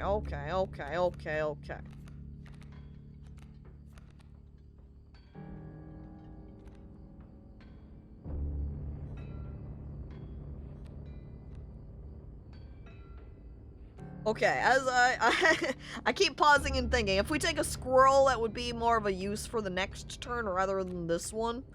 Hoarding a squirrel for next round would probably be better. So we're going to go ahead and draw a squirrel. We're going to put down squirrel there. And we're going to sacrifice it to get bullfrog at that place. He'll kill outer regardless. And we can put... I think I just placed these wrong. I really wanted the alpha right here. And I'm just stupid. Well, it's too late now. Wrong moves. I guess since he has... I think why I didn't care was because this guy had lethal, so he was able to just kill him. However, if those were on different spots, I would still have my alpha out. So that was still a bad play on my part. But that's a little bit too late now. I'm honestly just going to pull another squirrel and use it just as a light defense against wolf. Since I think I'm going to be able to take more damage. Or deal more damage than he's able to deal to me. Just doing that. Ending turn. There we go. So then we'll just have an entire wall of gold. Plus a bone token from all of them. Well, I got gold. I've struck gold. At least that keeps me safe for a turn. I can draw from here and I can get a skink at least.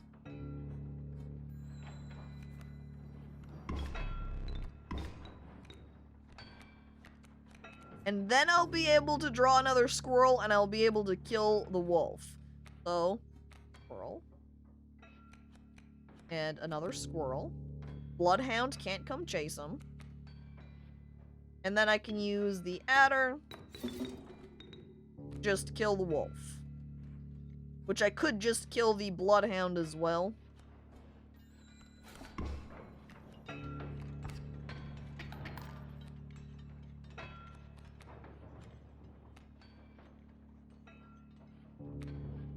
This is going to kill my skink, but it's all I'm really able to do anyway. At least there's 2 turns. Oh, see? Oh, hang on. There we go. Thank you, skink. How convenient. Well, now the skink will probably just get killed and die, but at least it holds up damage for a little bit from the bloodhound. But now I can see specifically how the skink works exactly. And hello there, the man 630 and welcome. The miner 49er took a turn after Scooby-Doo. It came maybe a little bit skull obsessed. Here's an elk fawn.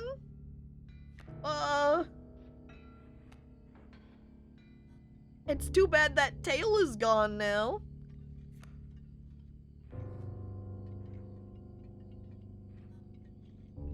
Maybe we'll leave this as is and the skink can kill the adder, and if something pops out...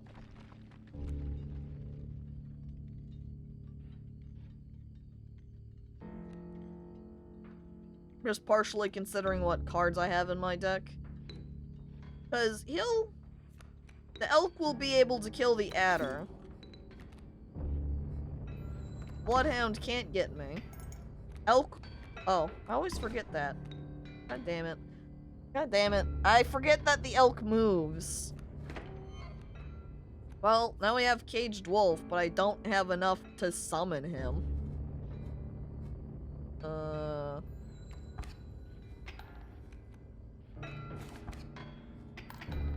Oh, a wolf in a cage, but how to break it?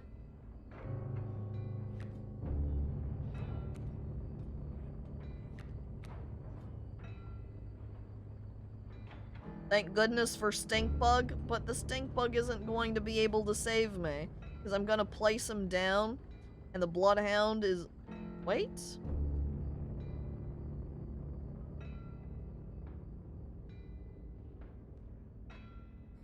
So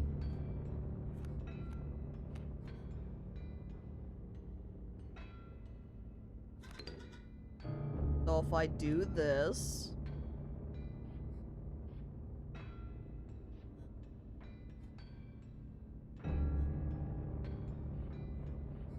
That will save me for a round. The battle has taken a toll on you. Your supply of new creatures was exhausted. Starvation began to set in. Oh, hi, Starvation! Uh-oh! Caged wolf? I like the adder could totally take that out. This is,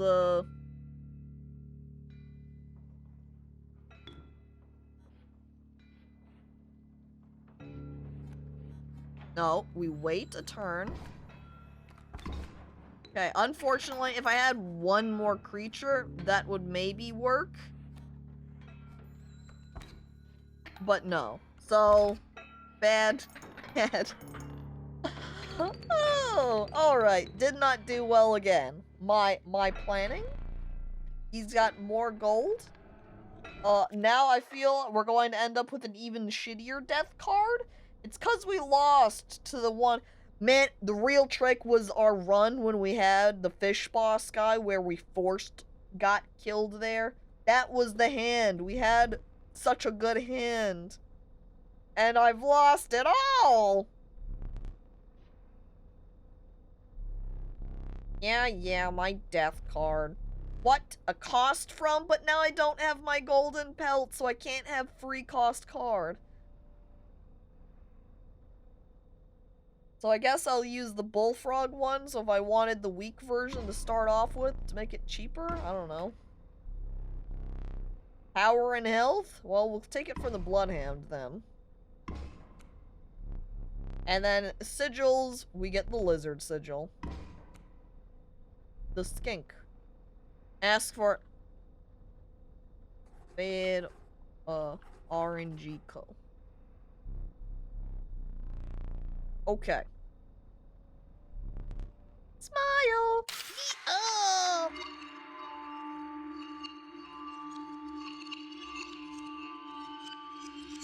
Okay, here we go. Come on again. I wait, I sit down, I look at the DM in the face. Another for the Prospector's Pickaxe, or will you do better? You want that Caged Wolf in your deck? Yes, I do. Thank you. Alright. So this time, we can look over at the totem. Let's see, the line here. I don't really want a forced creature card. I don't know, I kind of like the random better. But then we're going... The first thing we get on the right side, though, is a... Well, let's just grab what the random card is. We start there. What do we got? A black goat. The apothesized goat. The truest offering. Sacrificing it grants 3 blood. Holy shit. The omnipresent mole. It burrows and emerges to block any land-born attacker. Let me get some more detail. When an enemy space would be struck, a card bearing this sigil will move to that space to receive the strike instead. So it becomes a sort of a safety wall in particular, whereas if he had an animal card that was going to attack me directly, the mole would jump over to defend me. And then we've got Rat King. What? Look at them. He's screaming right here. This rat's trying to escape from the card. This one's just checking out its 2 points of damage, thinking, wow, damn, dude, that's pretty cool. The Tragic Rat King. When their tangled bodies become corpses, you will gain 4 bones.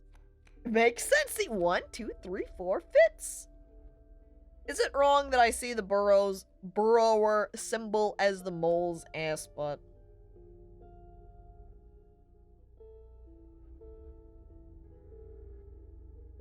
In particular, if we're looking at either of them, you know, it's kind of accurate. But hello there, Vague. Welcome to the stream. What a way to open up. I really like this black goat sacrifice to where I could have him. Even if I was able... What's else in my deck here?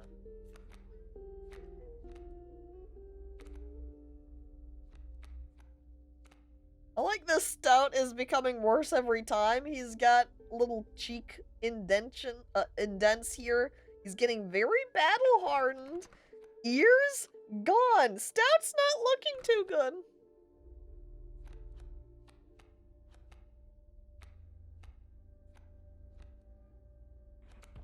Alright, Black Goat, give me more blood. I don't know that sacrificing any of them is really going to be that great for me. I'll be able to sacrifice later on up here.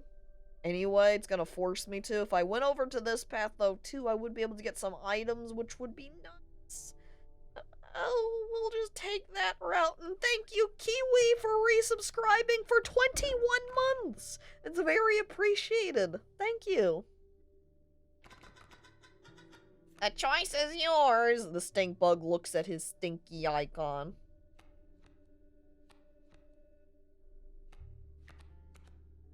I mean, putting the 3 blood on something else might be good. I don't know. Seeing as the Black Goat otherwise is just serves.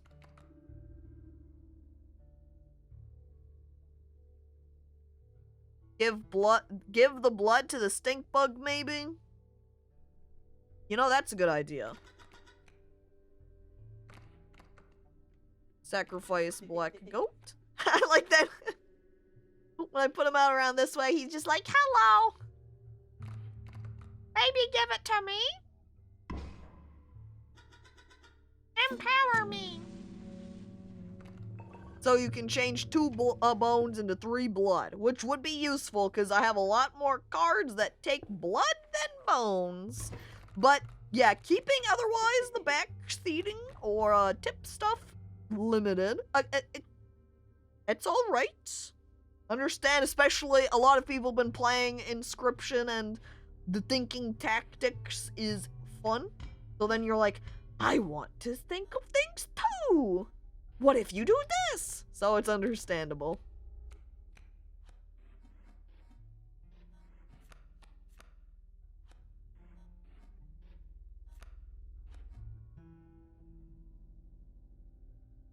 And hello there, Echo the Shadow, and welcome. I'll never tell where the P90 is. Where is the orbital laser? I didn't know that the Inscryption had these kinds of weapons in it. Well, what? But I've been real excited for the game since the one like tech demo came out for it. Understandably so, it is very cool. And so being able to see it in all of its glory.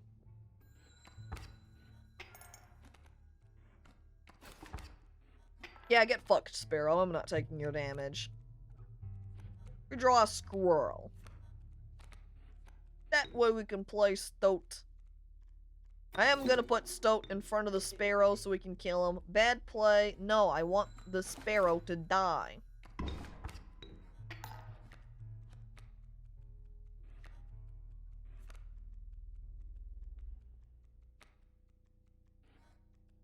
It's a little bit difficult with these sparrows in particular. Because with them flying, I can't put something out in front of them to take damage from them. No. Just thinking about that wolf. Yeah, I can't exactly do anything about that wolf this now, can I? Because I'm gonna stick it in front of one of these sparrows. The sparrow's gonna be like, oh, ew, gross, I don't care about that, loose, and just attack above him anyway. He doesn't prevent the wing attacks. Stink bug, please. Also, I don't have anything to sacrifice the stink bug for. So I can at least put him in front of the sparrow and make it so the sparrow can't do any damage anyway.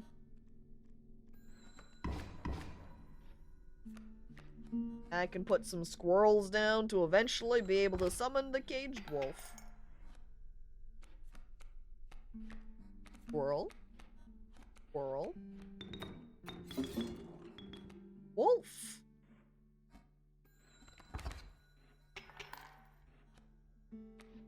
Squirrel. I play the squirrel there. Yay, go team! Alright. Need more cards. We really need more cards in our hand. Oh, look, there I am! And a grizzly bear. The monstrous grizzly. Its form speaks enough of its efficacy. Ah, the diligent ant. Its strength is proportionate to the size of its colony. Worker ant, a singular worker ant in my hand is worthless.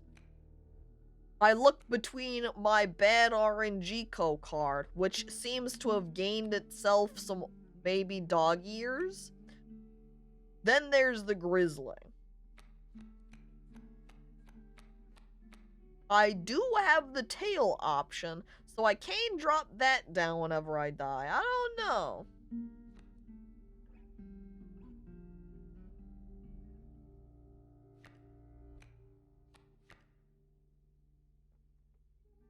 I look at the grizzly in the face. Think about my stink bug card. I take the grizzly. Sacrifice? No, I'm gonna get the items. Or item, really. Bones? Bone coins? Take the boulder.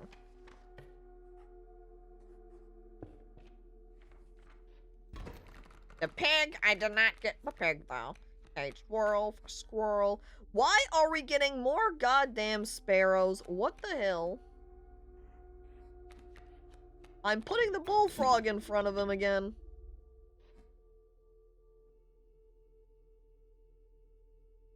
It would almost be good to have waited a turn on that, actually. Oh well.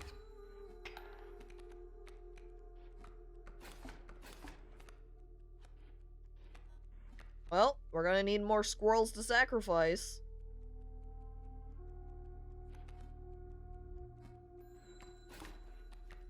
I maybe should have played my... I just want this to end! I think I want to do a new reset. It feels like it's hard to get started after you've lost a bunch of your cards. Or, maybe that's not quite the right way to phrase it, but... Oh there, Grizzly, welcome to my hand.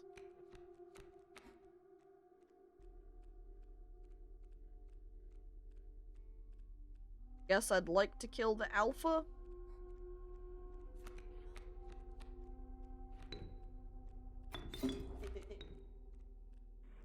So kill him, please.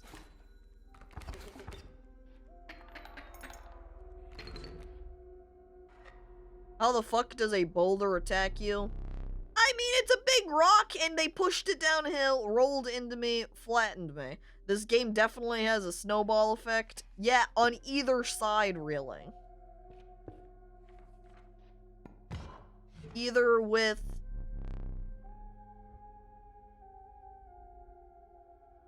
losing all of my cards. I still don't get it. Alright, well. My pelts are clean. Hello, Trapper. Have a free one. Well, that's all I can afford, so I guess I'll take it. And I'm gonna take the bonfire. Forget the totem. No point in sacrificing anything. At least I can make one of my cards more powerful. Honestly, I look at the grizzly. If I can get the grizzly at the end and put the grizzly's stat points onto my own death card, I think that's going to be ideal. I power up the grizzly. I'm just going to assume death. And I'm playing for that route. I meant, like, once you get good cards and your deck stays good, the better your chances are. Yeah. Twitchy was commenting that in the Discord, how he was getting... They keep commenting about the caged wolf. I need to just let the wolf die. But then look at what we got. He's playing more sparrows. I can't get the caged wolf killed if they just keep giving me sparrows, game.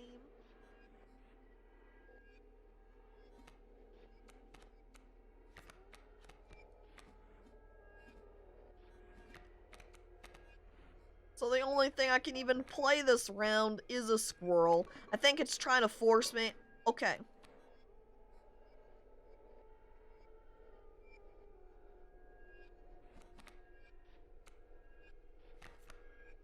down squirrel. Put down squirrel. We summon the caged wolf. Then since we've got some bones, we can pull out the stink bug. And we could actually go ahead and just straight sacrifice this loser.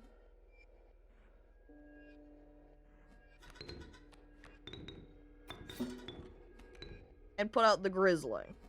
Alright? That's our play. Just ending him in one round. Thanks, Grizzly! That's the play! I need to have that sort of card combination. So we can just take him out in one go. Sparrows! Oh my god, it's been so long since I've played that bird detective game. I forgot all about Sparrowsome.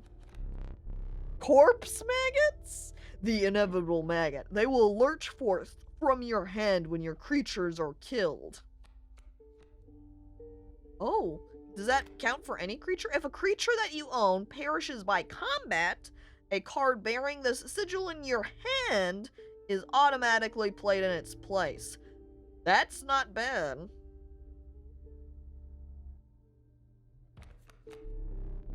The Regal Moose. The creatures of the wild make way for it. Jesus Christ. Moose Buck. 3 damage, 7 HP. However, with another 3 points of blood, I don't think having both that and Grizzly in the deck are ideal. The Pernicious Vulture. A Tyrant of the Skies. Costs 8 bones to summon. The Turkey Vulture would be... I think I prefer the Turkey Vulture over the Corpse Maggots. For the purpose, when we start clearing out the battlefield either on our side and from the enemy, we at least can be collecting all the bones, and if this ends up in our hand, we'll eventually be able to play this powerful bird. And now we're at sacrifice. Though on the other hand, we could have taken the Corpse Eater for using for sacrifice purposes. But I don't think, actually, do I have to sacrifice something, or can I just leave?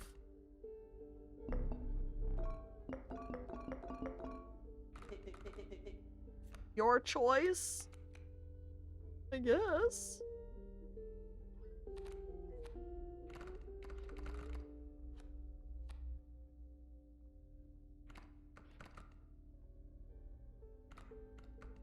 What would be interesting is having the Turkey Vulture out to not only be able to attack over birds. I don't know. But if it's forcing me to sacrifice a card here, I guess we're gonna have to just do the Bullfrog. I don't have a decision on that. But then I could double up with Grizzly and keep birds from attacking over the top. Hang on! No, the Caged Wolf! God damn it, then I can put it on the Caged Wolf, and if we come across the stupid sparrows again, he can just use it as a block 'em. Wait, if you do have to summon with bones, if you put the Vulture as base, yeah, it's just sigil transferring. So here we go for the battle! If he uses sparrows now...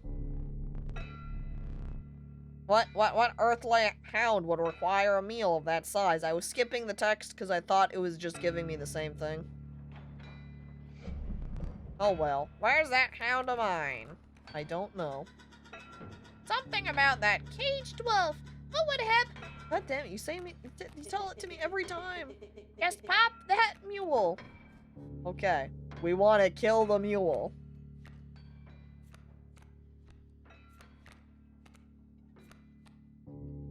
But we're not killing the mule with these guys. Need 2 bones. Oh, we can sacrifice squirrel. Go ahead and put the stout to just start working on the pack mule, I suppose.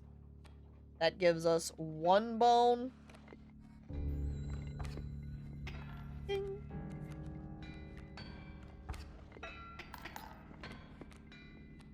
Alright, and...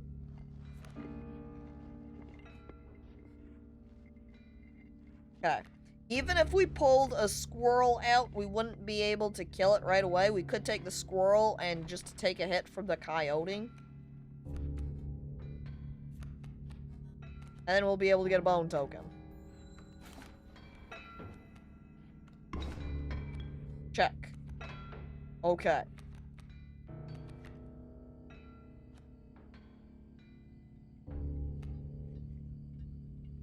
Though the caged wolf does only require 2 blood, if we pull out the left side, we can just go ahead and check if we... Okay, it is the grizzly. I'm going to summon the grizzly.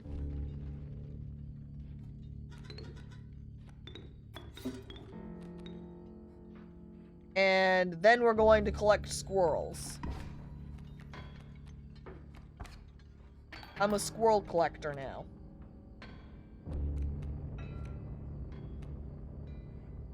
Or perhaps what I should do is we're just gonna say fuck it to the stout. So we play squirrel?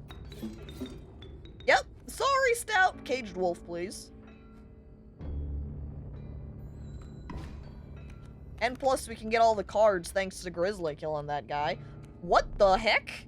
Hang on, what was that was in my hand? Oh, this is also an interesting case. What happens if the prospector uses his prospecting on caged wolf? Dang nabbit! Huh. Just a couple of tentacles reaching out to ring the bell. Can I does this force his turn to end? I think this forces his turn to end, maybe. I can't actually see what it does because someone spilled ink all over this page.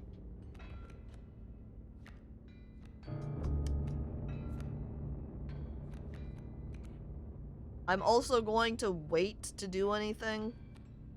I'm gonna draw a squirrel. So we can just use it as a method to take as much... Because we're going to get everything turned anyway.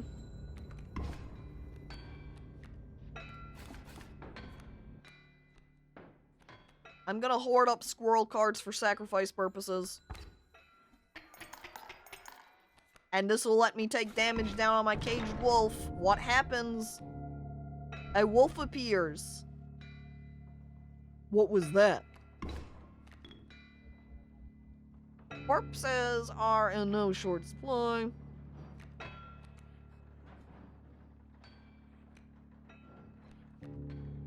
Oh, look, there's a turkey vulture. Hi, turkey vulture. Can I play anything normally? We can put out the raven egg. I'm gonna put squirrel out because then squirrel can become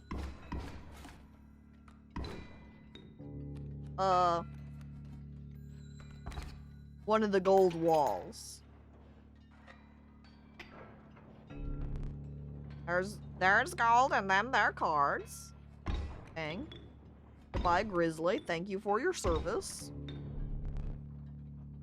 Got gold! I've struck gold! Hey, I was having to hold back so hard to not backseat that play, but you eventually did it? Wow. Master card player here, maybe? Hee hee. Oh, and then it's a rabbit pelt was my last thing.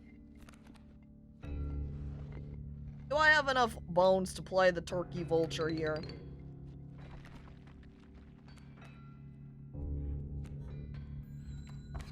Yep, avoid the wolf. Which just dies from that, though. Maybe we should have tried out. I had all of my spots filled, which was the problem there. Draw a card, fine.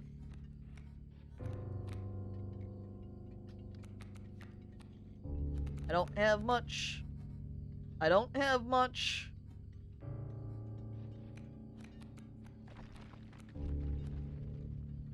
While it costs 2 blood to get this weird thing.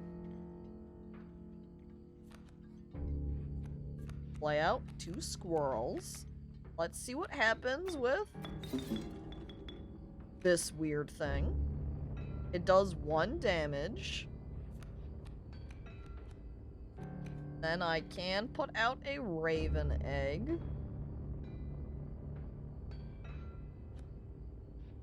I think I might actually hold off. I'm a little bit curious what happens with this afterwards. I still have another squirrel to use for the raven egg anyway.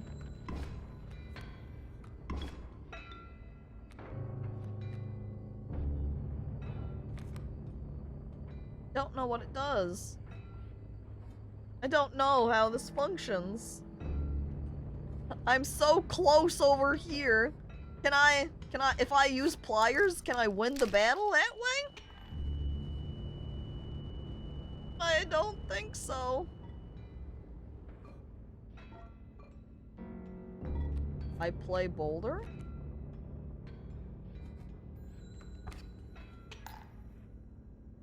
Oh. Okay. I shouldn't have played Boulder. Too late. Let me relight your candles. Thank you. Ow! I know, painful. Very well. You may choose a rare card. Thank you. The DOS? That filthy feral hog. It becomes incensed when its chimes are struck. Bellist. When a card bearing the sigil is played, a chime is created on each empty adjacent space. A chime is defined as 0 power, 1 health. So he just starts slapping down some bells. He's not very happy. Long elk.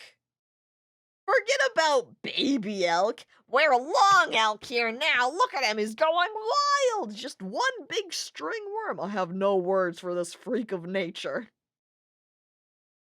He's lethal, though. He moves around and he's lethal. 4 bones. Mantis God. Hang on. The Holy Mantis God. A perfect incarnation of terror. 1 blood. 5 furcated, that's equivalent to 3 damage. If we had him to the end of the next round, we would be tripling damage. The long elk is tempting because of its lethal and movement, because then that can be a way to kind of hop around on the board and lethal hit. And you can upgrade him. Yeah, so we hit the bonfires and we go, why? Let's just upgrade our god! I love god! Yahoo! I take the Mantis God. Bonfire? After the herring with the prospector, you gathered yourself and continued onwards. Let me see. Huh? The air grew thick with moisture. Buzzing and chirping of insects drowned out the sound of your footfalls. You beheld the wetlands. What is this? Is this a creature hiding in a cave? Hmm? You arrived at the inky black mouth of a cave. Eee! A strange beast lurked within. It spoke, "Pass one of my trials, and I will be yours," in a raspy voice. 3 creatures will be drawn from your deck. They will decide your success or failure. But first you will choose a trial. I hope I don't use the Mantis God and lose him. The Trial of Wisdom. The 3 drawn cards must have at least 3 sigil among them to pass.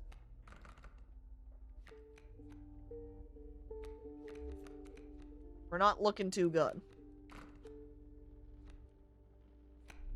Unless we get to pick these. Trial of Kin, 2 of the 3 drawn cards must be kin to pass. How many wolves do we have? 1, 2... 3? No, that's bird type. That's bug type. So kin would be terrible, because I think only mantis and stink bug are the same kind. Unless stout and grizzly just count as generally aligned and will be friends with everybody. The Trial of Bones, the 3 drawn cards must cost at least 5 bones combined to pass. That might be a better bet. We're not really looking good in any case. Now I wanted, like... I could go out and write everything down and determine the percent chance of which one's most likely for me to win. The 5 is probably not good because I would have to draw both of the turkeys. Well, hang on. And hello there, Mount Lover, and welcome. A little bit of thought is basically like, how many cards do we have? This one we're only able to draw 2, and we have to draw the 2. That wolf. We only have wolf. I don't know if the stout and grizzly are going to count in general, as is the case for rabbit pelt. For the 3 sigils, we have 1, 2, 3, 4.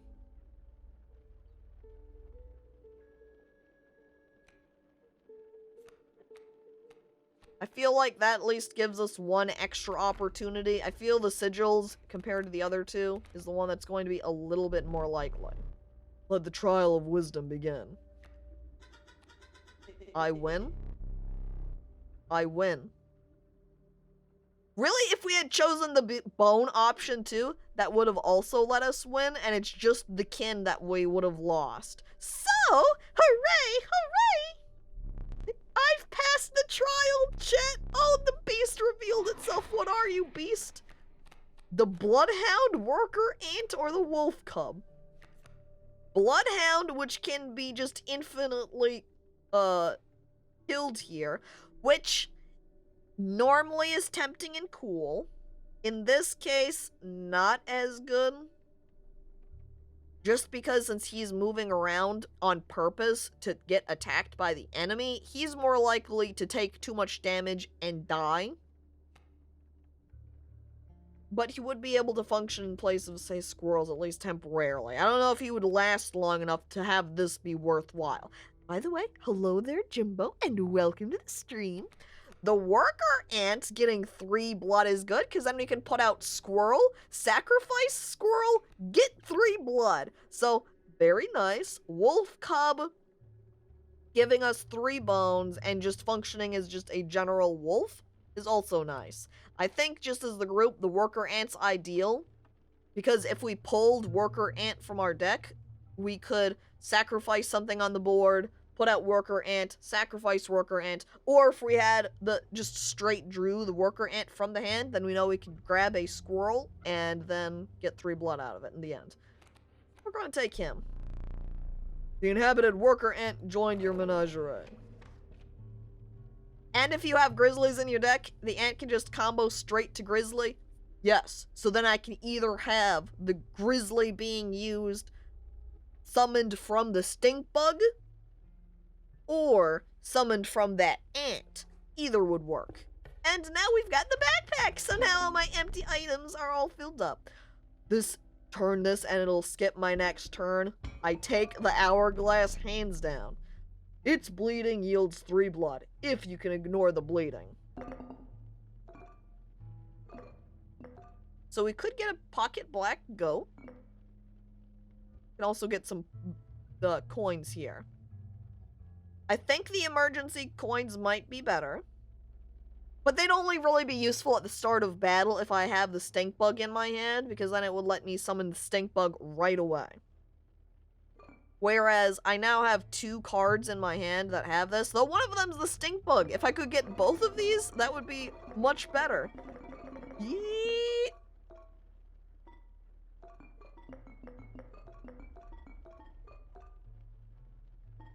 I'm gonna take the black, because since I can just straight draw if I drew a squirrel, and then I could get the black goat out, summon squirrel, use black goat, use card from my hand. Oh no, you can't. What? I can't use the green goo, man? But I want the green goo, man. Failure. To the user, nothing will happen. This bottle of goo has no use. I squinted the game. Is the DM lying to me? The other way is pocket squirrel or pliers, but...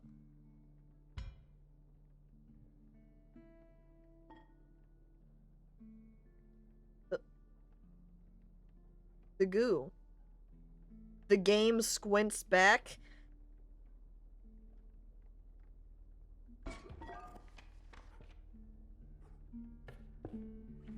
We're already at 4 hours on the stream, so we're not going to be going too much longer anyway. So I'm taking the goo, and if we get into a terrible situation, I'm using it just so I can see what'll happen. Hello there, bullfrog, welcome. Got wolf, worker ant, stout, squirrel.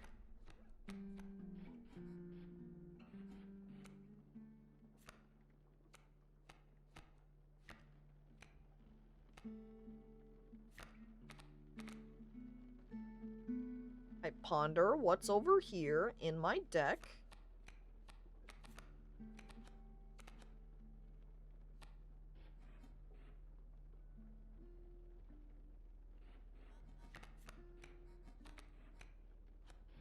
I play.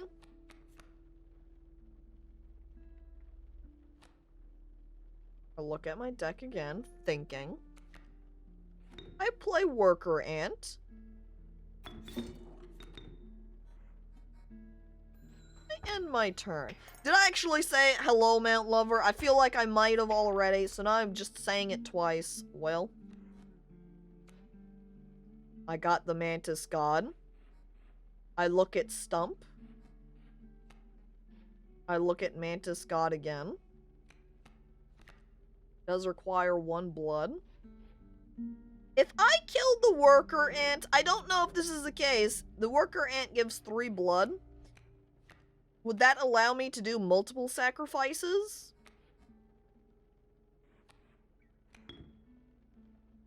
No. That is a hint I'll take. 1 sacrifice per card. Okay. That is a hint I'll take.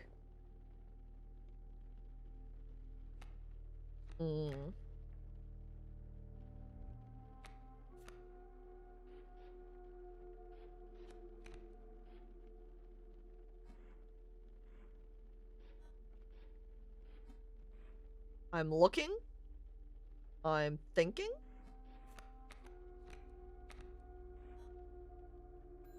I'm waiting. Oh. Well, I forget that about that. I'm probably going to die now. That's all I can imagine. Well, I'm gonna take the squirrel. Yeah, we're gonna take the squirrel. We're gonna sacrifice it for the Mantis God so we can kill them.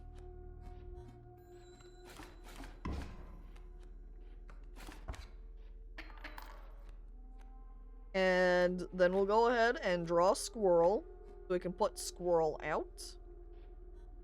And sacrifice for stoat. Don't really want to put it in front of the adder because the adder will just kill me. Put it in front of the bullfrog. Total misplay. Yeah, well.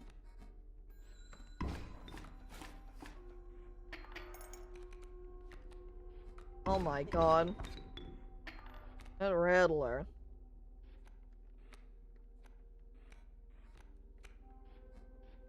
I've pretty much just accidentally fucked this round completely here. I was like, well, look at everything.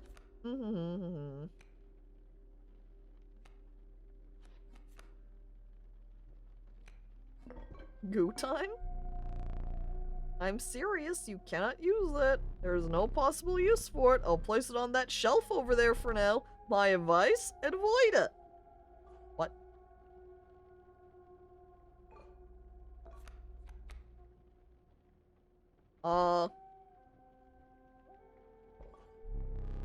I skip his turn. I end my turn. Are obligated to pass. That's right, fuck you.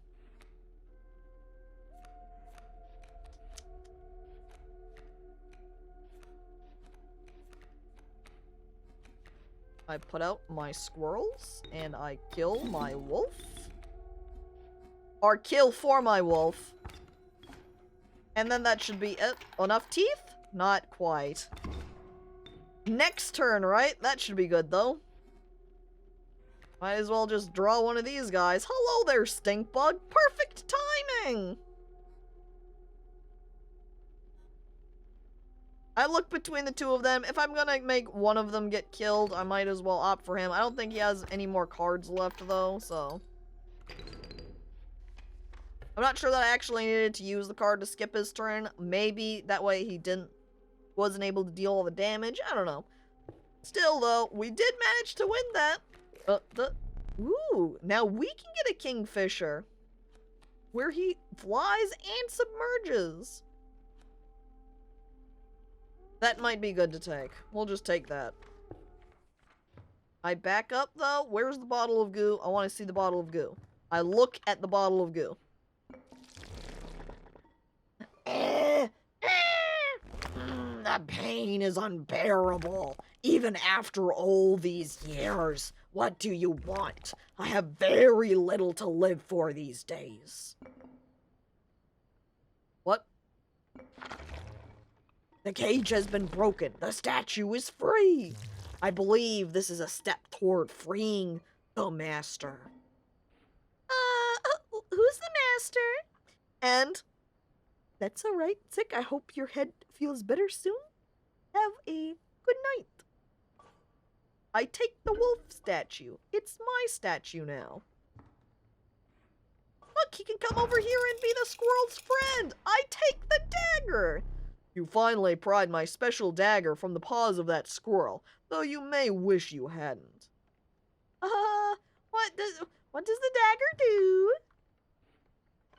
I take the teeth.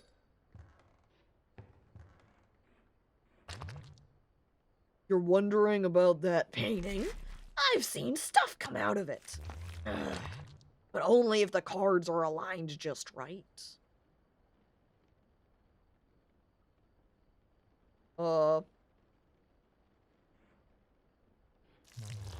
You're still curious. Is this goo just Hint Man over here? First step would be getting those cards in your deck.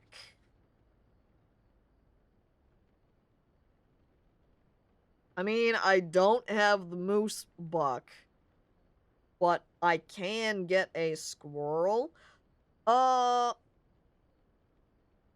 So, if it's the case that this is the enemy lines and it's saying I should get this hand in my hand, like I play a squirrel over here, and then I put the moose duck over here, he just relentlessly backseats you. Here, I've gotten this bottle of goo because I was like, I wonder what goo does. And then goo's just like, hey, hi, how's it going?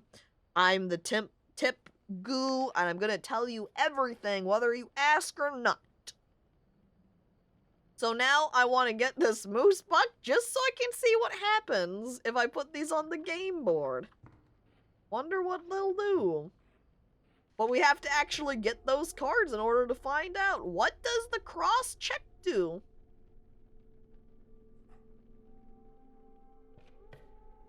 Tip goo sounds like a really shitty version of duck goose. I don't know. Tip. It also actually, as I was going to joke about having, say, a bottle that you're pushing over to see when it actually starts spilling, there's a more inappropriate version I feel you could make for that. You came across some familiar stones, but there was something different. You intuited that the fate of the creature selected for this would not be pleasant.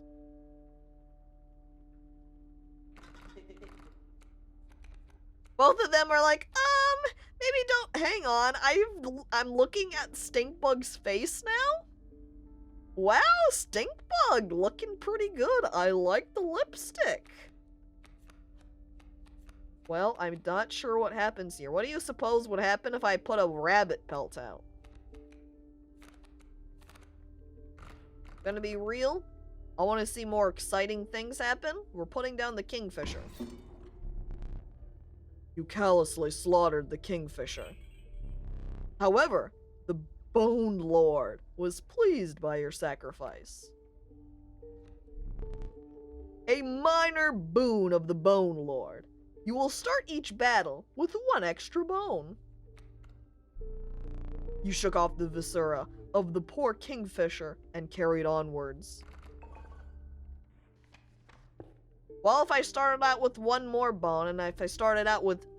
Oh, if I always start out battles with the squirrel, if I have the stink bug in my hand, that means I'll be able to play the stink bug right off. That makes for more useful strategy. Uh-oh. That's not good. That's gonna be some lethal bugs. Lethal bugs. Lethal adders? Hitting me? Oh, why? A grizzly hand at the start? Why? Play down squirrel, grab black goat jar, win!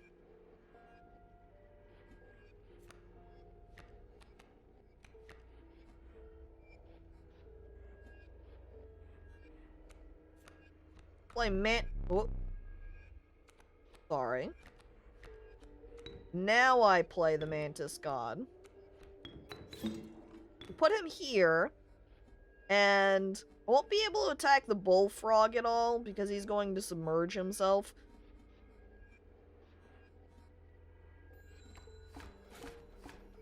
But I'll be able to start working down some damage this way. Oh, this will be good too, because then the alpha will come down and we can take him out fairly easily. It would take 3 turns in order to get enough sacrifices for the grizzly. Let's go ahead and start working away. We need at least a squirrel in order to start summoning anything. Oh, I forget that the stump is able to attack when it has the alpha to give it that boost. Yep, so the stump attacked.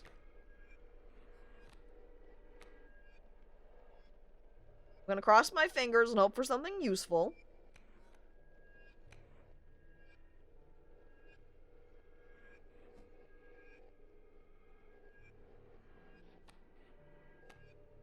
I look at the stoat. I can't play the squirrel.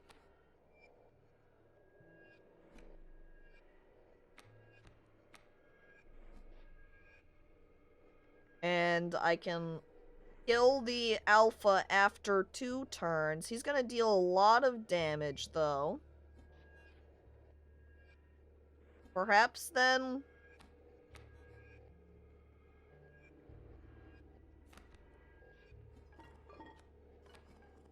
What is this dagger, by the way? To the user, we will place a weight on the scales. The pain is temporary. Fuck!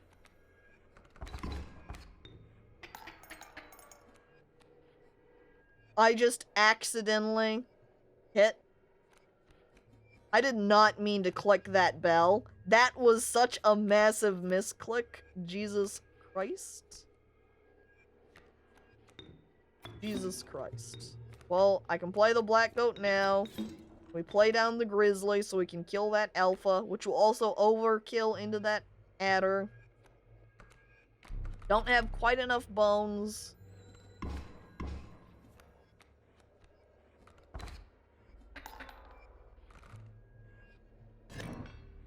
That ends that battle anyway. So there goes my black goat. Hoped for more. Sorry. I misclicked and ruined that battle. If I hadn't accidentally hit the bell, we would have been able to make it through that. We would have been close, but we totally would have made it. But, well, I ruined everything. You encountered a small outpost in the woods, tended by a mysterious woman. It was the trader that the old trapper had mentioned. Her appearance was unsettling, but you were mollified by her offerings. Do you mind if I examine those pelts of yours? I don't have any golden ones this time. This is the first time where I haven't had any golden pelts in my inventory and just got the rabbit ones. Well, we can get any of these cards for the rabbit pelt. Oh my god, then imagine what cards that we would be able to get with the golden one. Shit, dude. Well, I'm looking across these cards. What does a beehive do? Once a card bearing the sigil is struck, a bee is created in your hand. A bee is defined as 1 power, 1 health, and airborne. Do you think it takes... That's when you need your beehive to get a bunch of health. It makes bees. It makes sense. Checks out. I need some healing cards. 6 bones for the rattler. Elk. River otter. Magpie. What is this one? When a card bearing the sigil is placed, you may search your deck for any card and take it into your hand.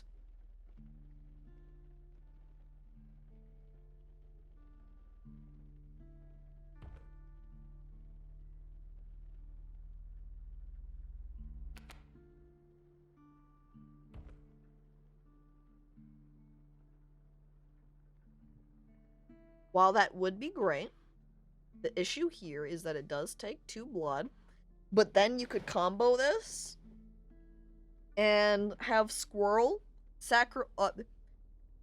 you have Stink Bug, and we've got Black Goat. If you could combo it to like Squirrel, Sacrifice for the Black Goat, you somehow get the Magpie in your hand, you can hunt through the deck for the Grizzly, something along those lines.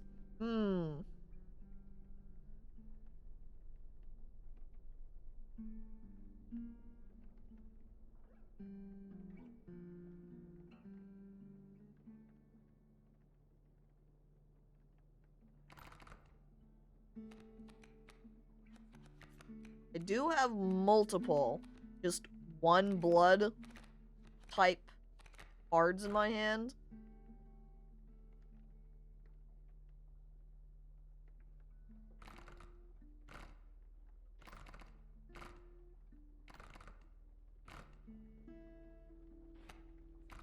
I want to see how I can kind of utilize that Magpie with the Grizzly and my 3 blood cards.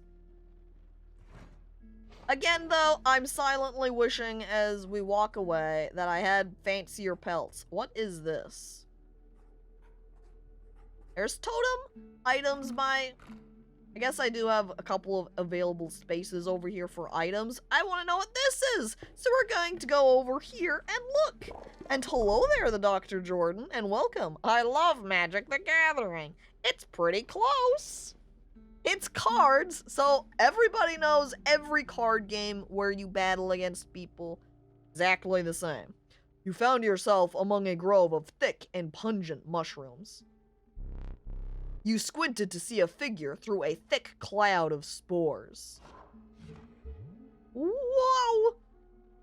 This really emphasizes his spinning eyes when his mask is like this. He also has a little friend head there. Look at that. He's got a little mushroom there, a little set of eyes too. We are the mycologists. Yes? Yes! Oh, it even talks too. Is this the new Hearthstone update? Wow. And we are performing our experiments far from... We are not welcome elsewhere. We will experiment on your flock, yes? We will need 2 of the same creatures. 1 for each of us. I don't have any duplicate cards to take one of ours. We will use it next time.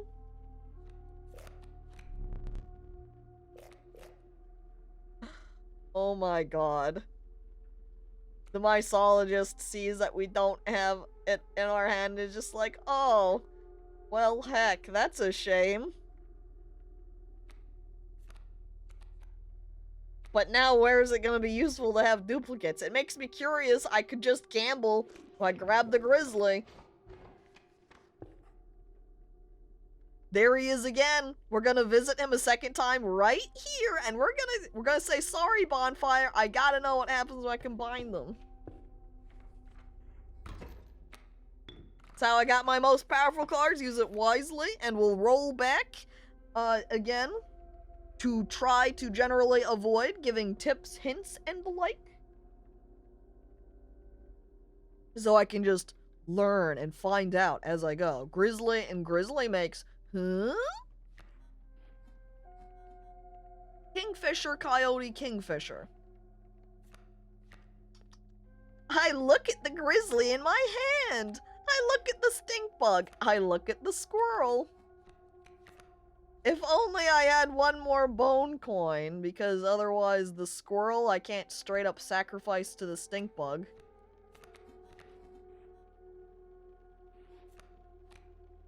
But I could function it as playing the squirrel now and taking one of the points of damage and dying that way.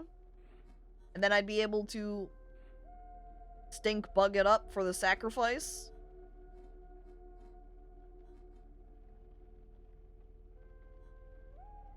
But who? I guess it really doesn't matter. The squirrel just needs to go in front of one of them to shield damage. So we'll just put it there.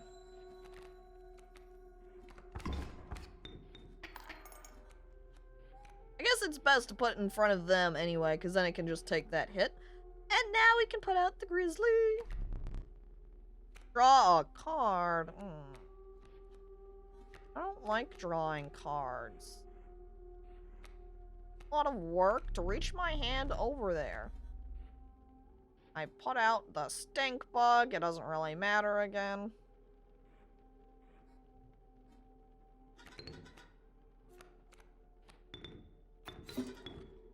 I'm putting him in front of the coyote, that way he can kill the coyote.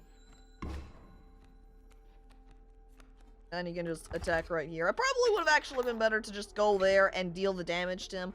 And that would have been the wiser play. That's not what I did, so I made a bad play there. But that ends it anyway. That's a little bit sad I didn't get over to the mycologist and combine the grizzlies, but you know. I guess we can go ahead. Choose a card to draw its cost from. It gives me both of the grizzly options.